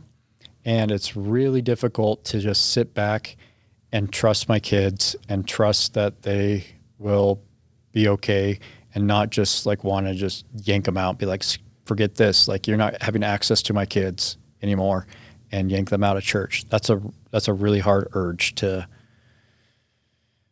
not follow through with. And I'm not saying that that's the right answer for anybody, and everybody's situation is totally different. It's just, as me and Scout have worked through this process, it's been a huge blessing to take the position that no matter what we believe that's different, we're not going to let that be a wedge in between our relationship. Yeah. That's all I can say definitively. That's been a blessing to us. Yeah. So how did this resolve? For me? Yeah. So I You started opening up to us a little bit after years of being totally closed book. Yeah, because I wanted to know the truth, and I thought maybe you guys had it. And so I started asking questions to my parents again. As I was asking questions to my seminary leaders and to my church leaders, comparing the two answers, seeing which one I wanted to keep, which one I wanted to discard, right? And my book plays a lot on the parable of the lost sheep in the Bible. And that's what I feel like I was for all of my high school experience. My parents left the church when I was like a freshman. So for the whole rest of high school, I felt like I was a lost sheep, where here's the flock and here's me. And I'm just going all over the place. And I also I'm a big metaphor person. And so I like to compare my experience to different things. And it also reminded me, I was telling Dad in the car on the way here, of the children of Israel. So in the Bible, Moses comes, frees the people, right? Let my people go. And the children of Israel go from Egypt to the desert. And they have this moment when they're in the desert where they go, Egypt was kind of better.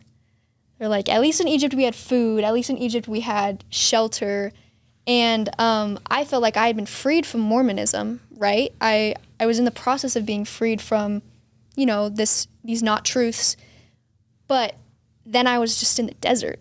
And I was like, at least in Mormonism I had good friendships. At least in Mormonism, I had a community and truth to hang on to. And now I'm walking into this desert and I don't know how to survive here. I don't know how to survive outside of this Mormon community. And I felt so alone because I didn't want to talk to the Mormon community because they seemed wrong and they disagreed with my parents. And I didn't want to talk to my parents because they made the entire Mormon community seem wrong. And so I felt so alone. And I like the children of Israel example because the only way that they survived was because of God. He gave them manna. He parted the Red Sea for them. He led them by fire and clouds and all these different things. And so what I did was I turned to God because I've had a hard time letting go of the idea of God. I really believe that there's a God and I wanted to hold on to that and I didn't want to just abandon all religion. And so I just held on to the idea that there is a God who will listen to my prayers, answer my questions. And I prayed and let God and Jesus be the only person who didn't leave me and who I could talk to. And that became my journey through the desert. And that's why I like the story of the lost sheep, because if you think about it, actually, I can read my poem because it says it better. Poetry, yeah.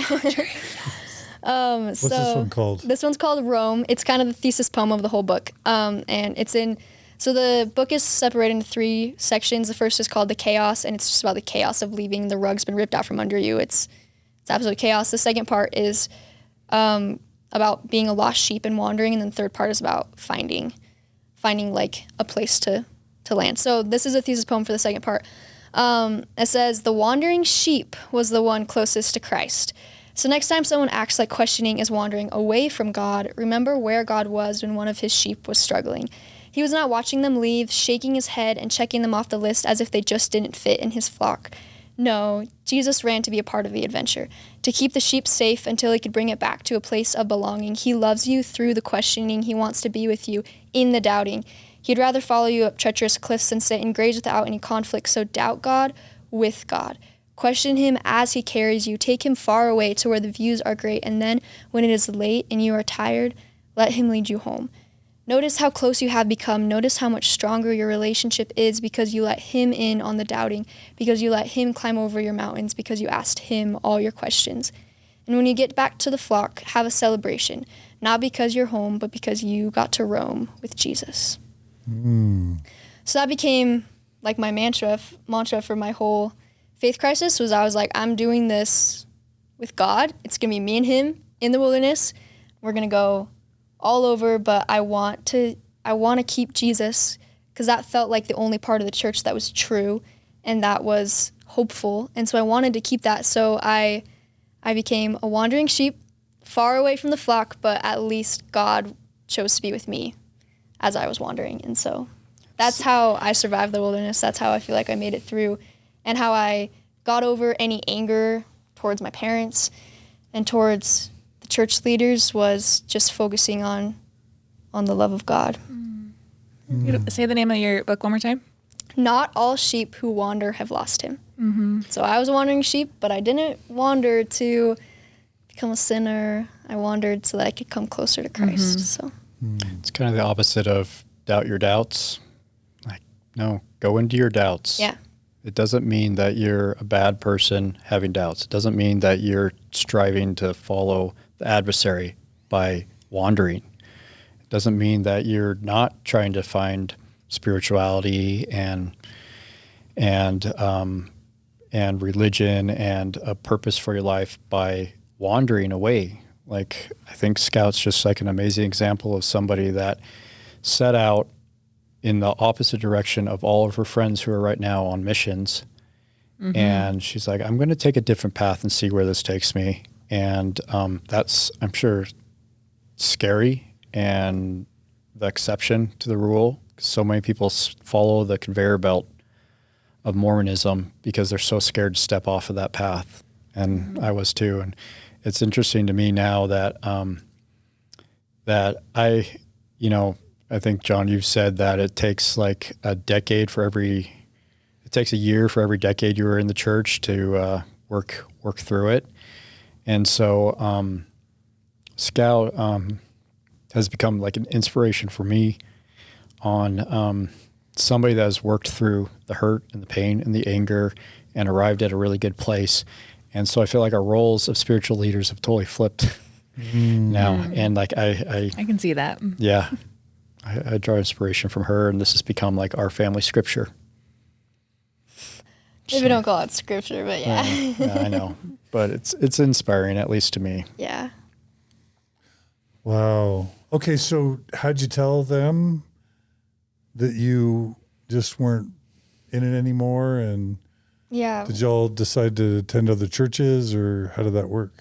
It's kind of interesting. So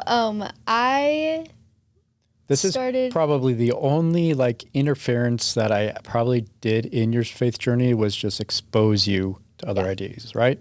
Is that fair to say? Yeah, and answer my questions and different things when I wanted to talk about. Yeah. Go ahead. So my parents got invited to a church, a Christian church, Centerpoint, for the Christmas service, and they brought us there, and I was like, whoa, there's another like Jesus who isn't the one that I was taught in Mormonism, and there's another religion that still has this God that I want to cling to and that I've clung to, and so that was pretty impactful going to Centerpoint for the first time. And I still was in the Mormon Church because you're trained to trust it no matter what. So I had all of these things telling me that I shouldn't trust it, but I was like, what?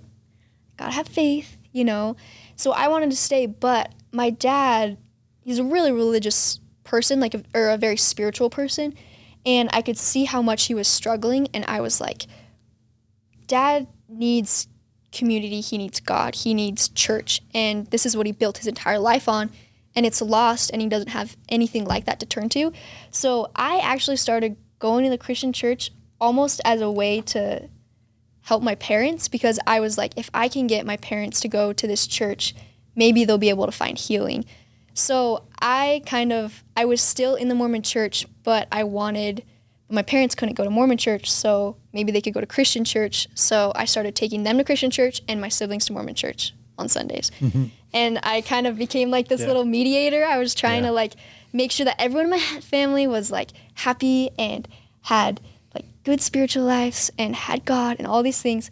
And so so I started going to Christianity with them, or going to Christian churches with them. And so then I kind of was in like this in-between where there was a moment, because your question was, when did I tell them?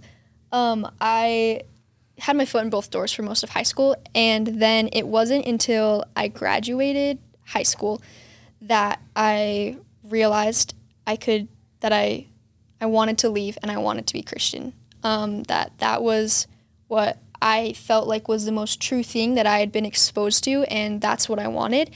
And I was graduating, and all my friends were leaving on their missions, and they were all doing their own personal things, so I didn't have a lot of those ties and people in my life who were keeping me in the church. I feel like all those ties were being cut.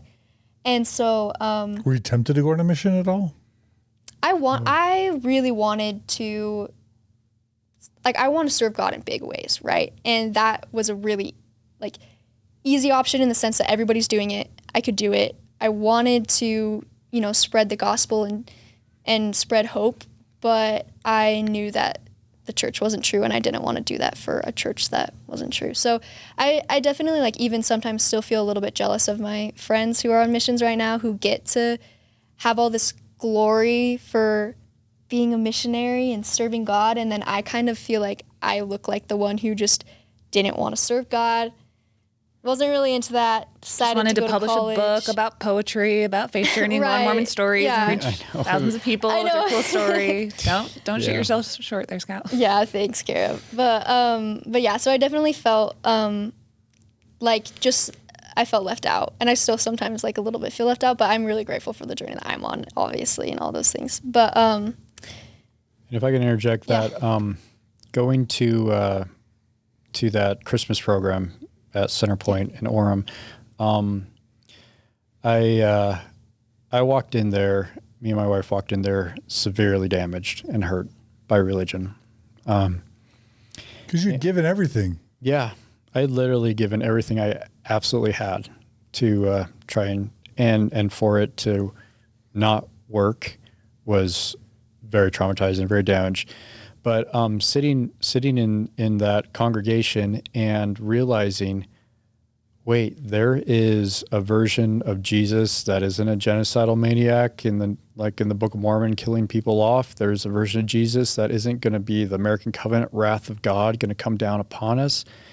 And there is a Christian church here that I don't have to sort out polygamy and try and like force it to make sense in my brain. I mean, I can drop all of these things and just listen to good music and talk about the good aspects of the Christ ministry. I just like broke down and just wept. I'm like, why have I been like putting myself through all of this torture and trying to do this mental gymnastics to make this Joseph Smith Book of Mormon polygamy temple story like fit like for so long? Like I don't have to do that. I don't have to do that. You can have a religious life, whether it's evangelical Christianity or Buddhism or whatever, where you don't have to try and force those things down your own throat to accept. And that's the first time that I realized that I don't have to actually accept these things. I don't have to make them work. And that was mind-blowing to me. And I basically just cried through the entire Christmas We service. cried through every church service that I went to for quite a while after leaving. Mm-hmm. There was a lot of tears at Centerpoint for us. But So y'all have been attending Centerpoint for a while now? Yeah, not necessarily. So that's in Orem. We've bounced around to different non-denominational churches, and Scouts made the transition a lot easier than me and my wife. We're still trying to come out of it. Like I said, fairly damaged by organized religion, and so I hang on to some things that are from Mormonism that were good, and I let go of things that are harmful. And that's about all I can say about my faith journey right now, is trying to sort through that. So for my Christian audience, they're always writing me saying, "Oh, all these ex-Mormons end up leaving God and Christianity altogether." So on the one sense, I'm happy for my Christian listeners that they're getting a Christian finale somewhat for this faith journey, at least in the form of Scout, and maybe a little bit with with Ryan and his wife. And I do have to ask though, like,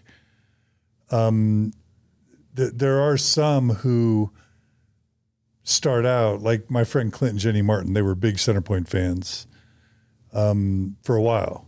But then they found out, as an example, that while churches like K2 or what is it? The one in Draper, South Mountain, or South Mountain Fellowship or Centerpoint, while they're not maybe as overtly anti-LGBT, if you really ask, they still believe it's a sin, but then they just say, "Oh, well, we're all sinners," So sometimes these evangelical Christian, non-denominational Christian churches still have some problems. Either they believe that the Bible's perfect, which it clearly isn't, or it's not as affirming of LGBT stuff.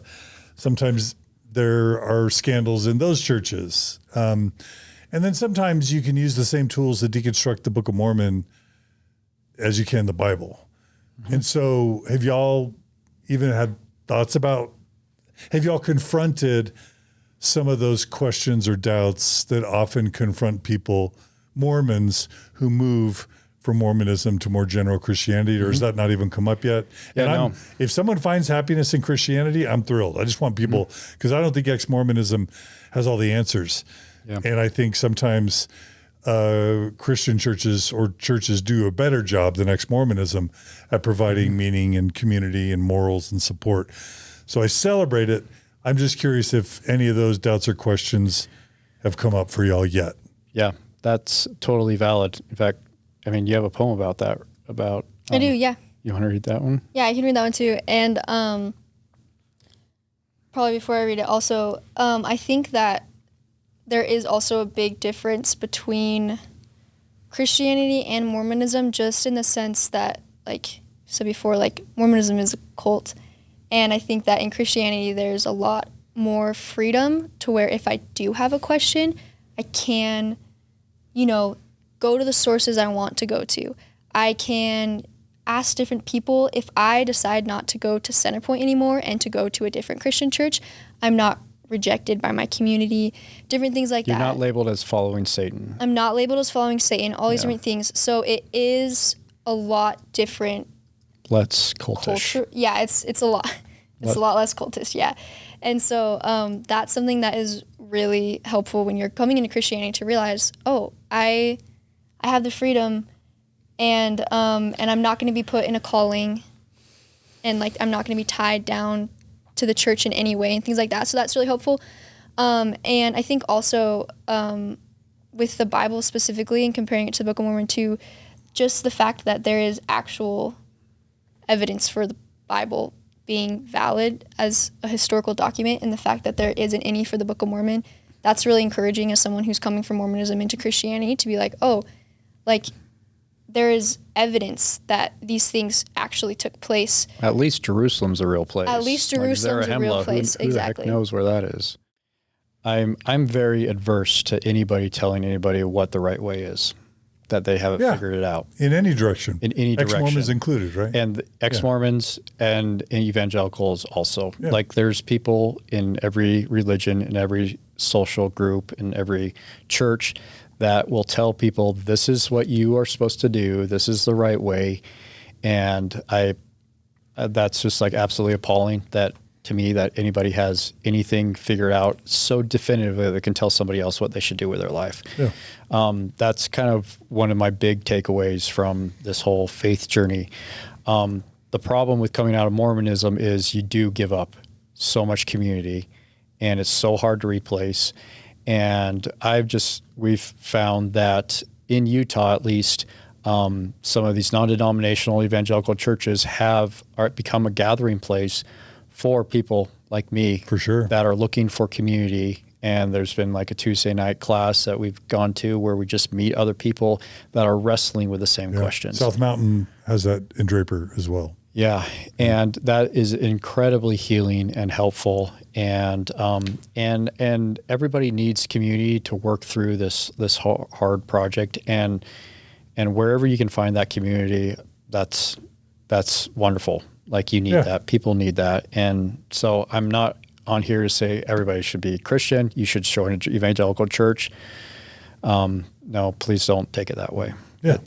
It's just we're hurting, and we need to find community and therapy and help through all of this. And that's one place, but there are others. I love it. Those churches have helped a lot of Mormons transition and needed help. Scout, what do you got? Yeah. Okay, this is a poem Dad wants me to read. It's called Trust Issues. So it says, I'm going into a new relationship with religion, and it would be foolish to pretend I don't have baggage from the last one. It would be foolish to ignore the trust issues that come after washing up on shore. I'm afraid of believing not truths and having the floor they build crumble under my feet again. I'm afraid of believing in anything but God because he is the only one who hasn't let me down. I'm afraid of organized religion will betray me again. It will. People will make mistakes again. I will be offended again. Things will confuse me. I will doubt and question and bring up concerns. But organized religion will surround me with people surrounding themselves with God. Organized religion will help me become things I could not on my own. Organized religion will give me a home, a place to rest when I no longer want to roam, a place to learn more about the God I want to know. Organized religion gives me someone to walk home with. And the truth of it is, walking home by yourself sucks. So organized religion gives you someone to walk home with. Yeah. I think we're all just walking each other home. Yeah. Yeah. And it's a lifelong journey of different systems, different people interacting with one another. Who would have known that I would have met you guys and started working with Ryan and stuff? We're all just kind of walking each other home sometimes. Exactly. And it's so hard, but thank you for sharing so much from your heart. Yeah. It's beautiful. Yeah, that's a beautiful poem. Yeah. So that's what Christianity does for me, a lot of it is it gives me, community and to come into after having my community kind of crumble under my feet. And one thing that's been amazing for us to watch as our parents is she is part of a youth group at UVU that has chosen her to be the president of Chi Alpha of a ministry, and that there's actually real leadership positions for women in this student-led youth group at our lead UVU. pastor is a woman, which is cool. And how does that make you feel? Great. I'm like, maybe I should be a pastor, Really? And it's possible, I can if I want to. I can get the education and go places with Christianity if I want to that I couldn't have gone to with Mormonism. So it's pretty exciting. It's really cool. Mm-hmm. Yeah, so there's opportunities for girls that have amazing talents and abilities like Scout outside of the Mormon church that just weren't available in the Mormon church. And so I don't know where it's going to go. I don't know where she's going to go, but at least she's not tied down. What's your major? Right now it's art and English education. So I'll be like a middle school or high school English or art teacher. Nice. That's where it's headed. Yeah. And Carah, how impressed are you with Scout?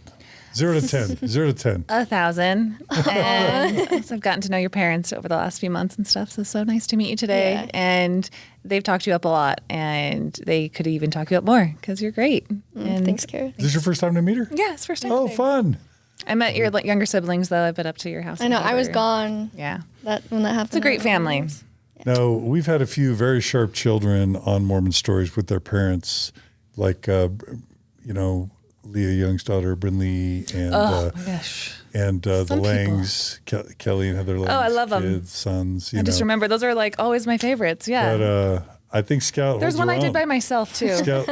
What's that? Yeah. I can't remember their names right now though. No, but yeah, Scout holds her own. Yeah, So, you do. Yeah. Super impressive, Scout. Thank you. Yeah. Thanks for sharing your story. Yeah.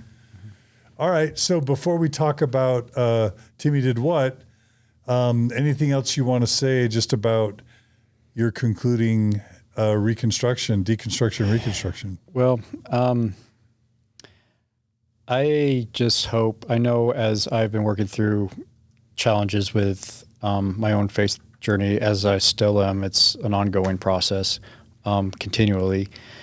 Some of your guests have been very helpful, and I've found a lot of comfort in just knowing that there's others that have seen the same things or going through the same challenges. And so I hope that sharing our story will help other parents, other kids know that, because I remember being back when Scout was sophomore, junior, and into her senior year, just being like, this is so horrible. Our relationship is not the same. We are taking our belief systems in different directions. And I just did not see that anything hopeful could come out of this situation. Like, I was really just in a place of a lot of despair, because what was so like special and wonderful just kind of got yanked out, and I did it. I yanked out the rug from this relationship by going down this path with me and my wife. And I just hope that this gives a little bit of hope to other parents and families that you don't have to let religion get in between you. Yeah. You don't have to. You can preserve, as long as it's based on mutual respect and love for wherever they're at, then it can still survive and actually thrive. And I feel like we're closer now after walking through this valley of darkness together, closer than we've ever been. So I hope that's takeaway. And what did it was the unconditional love, right? Of, I'm going to love you and support you, and my arms are always open to you, whether you go on a mission and become like a really big name in the church, or whatever happens. I know that like my parents were going to love me no matter what. And having that kind of safety when a lot of other places didn't feel very safe as I was deconstructing, I think really helped preserve our relationship. And I was still angry a lot. And I was still felt abandoned and all of these things, but I knew that my parents weren't trying to hurt me. And I knew that they really did love me, and they were willing to drive me to church on Sundays when I couldn't drive myself and things like that. And so, just not letting religion come above loving each other is really important. Yeah, to your credit, like she didn't let her anger and resentment for what we were doing to really destroy our family as she saw it at the time stop her. She could have checked out, be like, all right, I'm done with you guys, and I'm going to do what God wants me to do and be righteous, and I'm leaving you behind. But she stayed in it and didn't let her anger and resentment dominate our relationship. And I just couldn't be more grateful for that. Yeah. So, yeah. But you didn't try and force your new discoveries down her throat and try to take away her agency. Mm-hmm. You trusted her to let her figure things out however. So you both showed respect to each other. Yeah, and arriving at a place where I'm like, wherever she lands, she's my daughter and I'm going to love her. Wherever she lands is like, the sooner you can get there, the better. Because as soon as I got to that place in my heart and mind, that whether she's, active member of the Mormon Church, evangelical, atheist, whatever, wherever she lands, it doesn't change our relationship. That the sooner you can get there, the better. And once I got to that place, everything got a lot easier and the fear went away. And everyone is on such journeys too, there's never a place that you should get to where you lose hope for people either. Like, this is a good example of it where our relationship was strained for a while, and Dad never thought that I was gonna end up on his side in the end, but I did. And so I think that also just recognizing there's still time to heal relationships, and there's still hope until we're not here anymore, so never giving up on relationships or giving up on people, especially when it's, like your dad. Yeah. And things like that. There's still time. Yeah. Don't give up.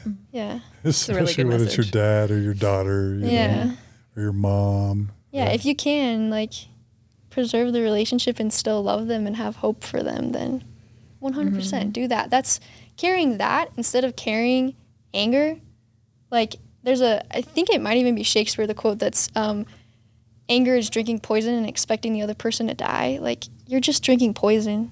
That's all you're doing, It's not, there's nothing good that comes out of that. And so carrying hope for your family members instead of carrying anger towards them, 100%, 10 out of 10 recommend. 5 stars, Right. Not just That's hope. what got me through. Because hope implies they'll change to where you are. Oh, yeah, true, yeah. Kind of unconditional love, right? Yeah, 100%. Is that right? Yeah. Yeah, that's better. Yeah, I like how you said, the line in your poem about this feeling of leaving a country and that religion can be a place where you feel like you're somebody who's there to walk you home. And that can always be our family. Or then if you don't have anyone else, it can be, your concept of God or your concept of self. Yeah. There's just so many different iterations of how we get from point A to point B and who are the people in our lives who are going to be there with us. Hopefully always going to be our family. And so not to spoil those relationships over something like religion or, having an egocentric thing like needing to steal an entire thing from Ryan and go off in his own way. I'm just bringing Tim Ballard back into this. Yeah. Just there's always going to be, people in your circle that you can either count on or rely on or not. And Don't finding those taint people. this last beautiful segment with Tim Ballard. I won't. I have to bring it Save back that to for remember after. everything What they've the been heck? through. We've moved on. We've healed from that. After everything you've been through. No, just finding the right people to actually walk you to the places that you want to be. Yeah. And that's hopefully always going to be your family. Yeah. Yeah. Beautiful. Beautiful. Well, y'all are going to probably save some families.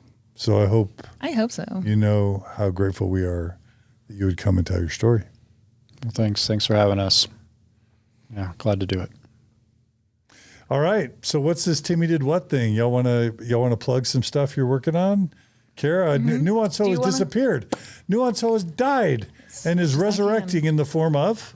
something else very silly. No, I'm just kidding. Is there a book you wanted to show? What do you want to? How are you going to promote this? Oh, well, Ryan and I have become business partners, and we made a no stabbing each other in the back rule and started a podcast called Timmy Did What. So I'm just super excited What's it to about? get started on. Oh, Ryan, do you want to go ahead and tell them what our podcast is about and what our projects are? Sure. Well, I platformed Tim in 2012 with my TV show and advanced all these ideas that, like we've talked about, I don't feel have good results in the lives of the people that take them into their heart, as well as he's hurt a lot of people along the way that are friends of mine, that are close friends of mine. And so in this narrative and this entire saga, I going back to my journalistic roots, and for whatever reason, I had a front row page to the rise of this guy. And a lot of people in my circle of friends have come to me and told me their stories of what has happened in OUR with their association with Tim, but they're too afraid to publicly come out and talk about it. So I was itching to talk about it because after the church made their announcement denouncing him and things like that, I knew the rest of the story. And for whatever reason, I reached out to Carah because she's been talking about this and had been on this beat from the beginning. And she has the amazing ability to see through BS. She's okay. She's all right. I'm going to get on your BS if you don't if you compliment me higher than that. Carah's amazing. She's got a BS meter that is so sensitive that if you slightest she got past me though. Somehow I fooled her. I was in my every year out of the church. You have to decade equals a year of deconstruction. So I'll be sniffing around here when I leave. Yeah, she's going to turn on you. But I was really thankful to find Carah's podcast and that she was diving deep into the Tim Ballard story and revealing some of the things that people really need to know about if they want to be informed on whether they should support this guy and this endeavor at all. So I reached out to her and was like, hey, I want to tell my story on her podcast. So I did. And right in the very first couple of minutes, she's like, we should just do an entire podcast talking about Tim Ballard. And I think my response is like, that would be kind of obsessive.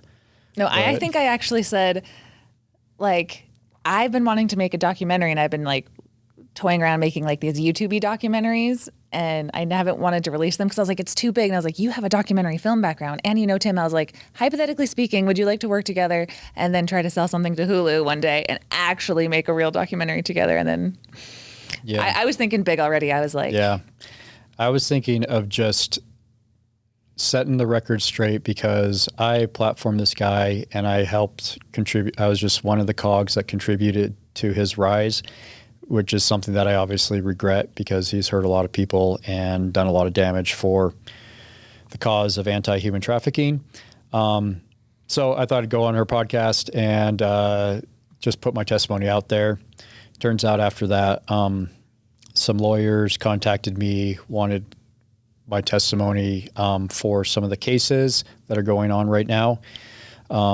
Cases from international cases, in case of Kelly Soares down in Colombia.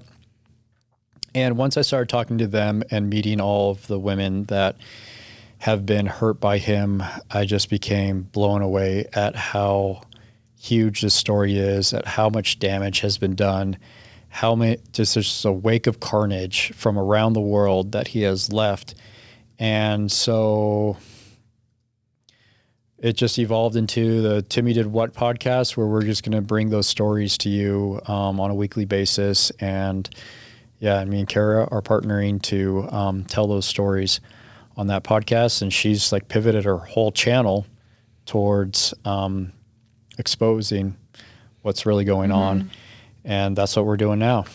Yeah, it's a really interesting time, I think, right now in Mormonism. It's something that I've been covering for maybe last 3 years since I started working here with John at Mormon Stories. And at first kind of doing things more like this with helping people through their faith deconstruction and stuff.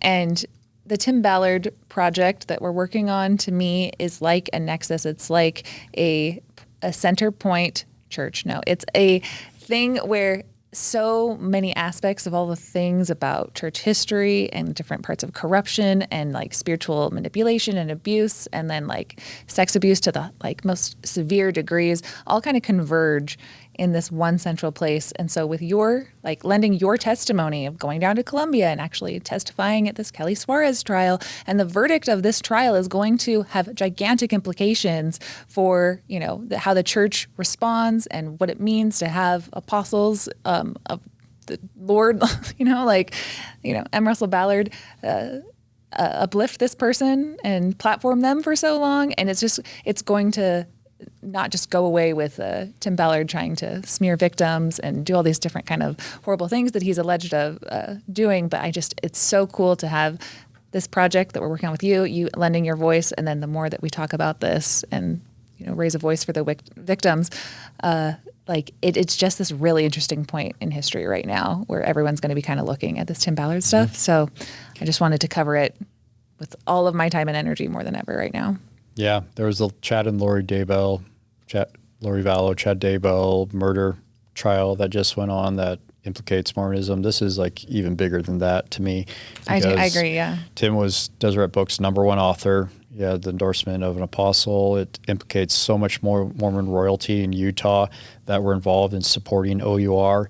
And now everybody's like, oh crap, what is this all about? What does this mean for me and my organization? And he was even was on tap to take Mitt Romney's political seat. He's still seeking an appointment in the Trump administration should he be elected. And so this is a really pivotal moment in this whole story, and where it goes, I don't know, but you're going to want to stay tuned because it is a fascinating story. And I'm a witness on the inside I'm testifying this Friday in the Kelly Suarez case in Colombia, Cartagena. And that's the first one that's going to trial that we're going to get a verdict on. And so there's just like so much of this story that people don't know about that we've become informed on, that I think people really know about, because he's affected a lot of people's lives. He's really tied himself to the reputation of the Mormon Church and the culture of Mormonism, especially in Utah. So how this shakes out is, you know, going to be a wild ride and an interesting story. It's something that needs a weekly podcast. Yeah. Because we need to know what Timmy did on a weekly podcast, daily basis almost. So we started, Timmy did what? So on my Carah Burrell YouTube channel, it used to be called Nuanso, now it's called Carah Burrell. So that's where me and Ryan decided to partner up, and we put out weekly podcasts and then have a Patreon for other exclusive stuff. So we're kind of doing this as like a part-time job. And again, just making as much noise for the women that we've also become close friends with and heard their stories. And it's really shaken both of us to even be able to have people this close to Tim that have been victimized, and you can see it in their body language, but also knowing that we're also making a difference. And that when you go down to Colombia and you testify and you have, you know, some sway in how an actual trial turns out, like these are really big things that are on the table right now. So hopefully your head's not on like the chopping block for putting yourself out there, but I really appreciate you reaching out.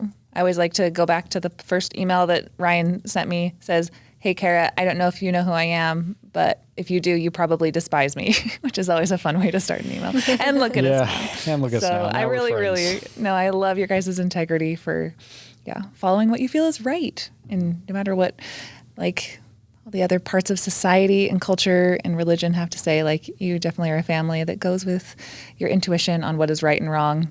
And like, it's going to become hell or high water, but I can tell you guys are going to stick together, and I'm really happy to be working with you and be close to your family now. Thanks. Come join my Mormon Stories family. Yeah, well, when I started the Nephite Explorer project, I was just committed to being a journalist to explore truth, and I'm still have that commitment. Like, the American Covenant message has turned out to be something else than when I first started. Book of Mormon geography has exposed me to different ideas.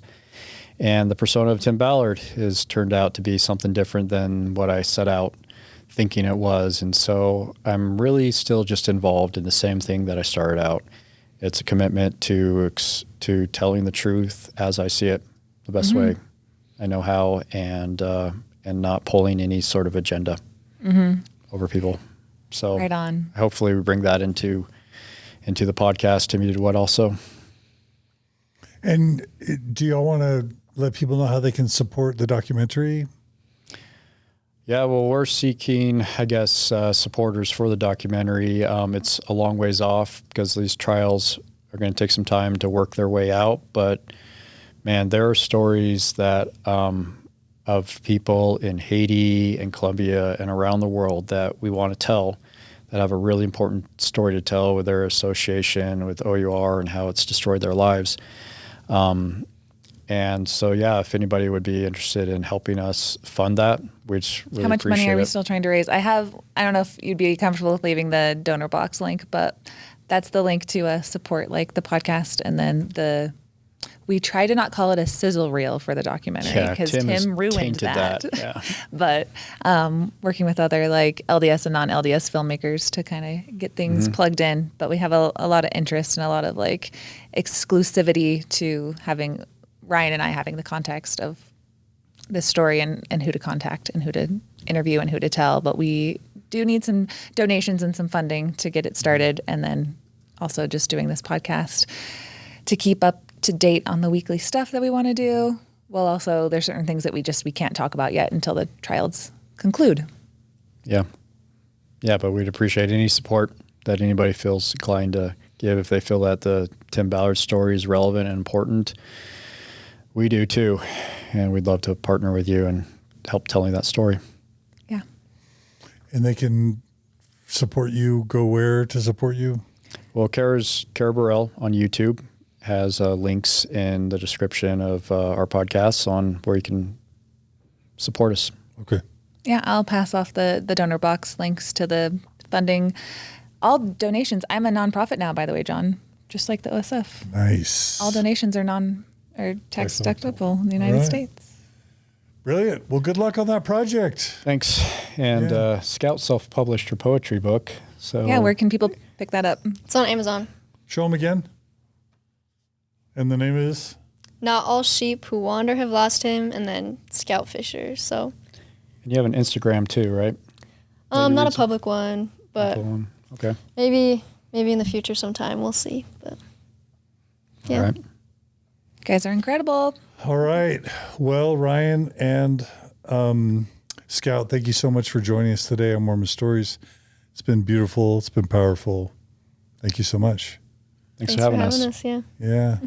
And Carah, it's good to have you back in the saddle. I love it. Yeah. I'm so happy when you all it's like my old family and my new family kind of together. This is like my new podcast partner and co-host, and you're my, Didn't we already talk about this when my very first Mormon Stories interview, that like you're the grandfather and then you make and then I'm like a grandkid and then I make other grandkids, and like this is like Wait, my new why family. am I a grandfather but you're a grandkid? You skipped a generation basically. Yeah. Well, there's people that you give birth to, and then in the middle and then I learn, and it's a whole like content All creating. of this ends up with me being super old. That's all I gotta say. You're really, isn't Ryan a young dad too? I'm like 19-year-old. Anyway. I'll just embrace it. But I'm like, it's so fun to bring you guys all together here. So thank you, Mormon Stories audiences, for letting me come back in. I've been here for a while. So please support my new projects as we make a lot of noise for these victims of Tim Ballard and let them know that they're not alone as they go through so many different devastating like upheavals just to be able to go through this trial that's coming up. So. I thought Jesus told him to run for Senate, and then he didn't run for Senate. What happened? Not only that, but he was also prophesied to be president of the church. That's going to be hard. Wait, it's going to be hard now. What? Yeah. See, it's so natural. All right. Well, thanks, y'all. Thanks for joining us today on Mormon Stories. Hope you've enjoyed this episode. We couldn't do this without your donations as well.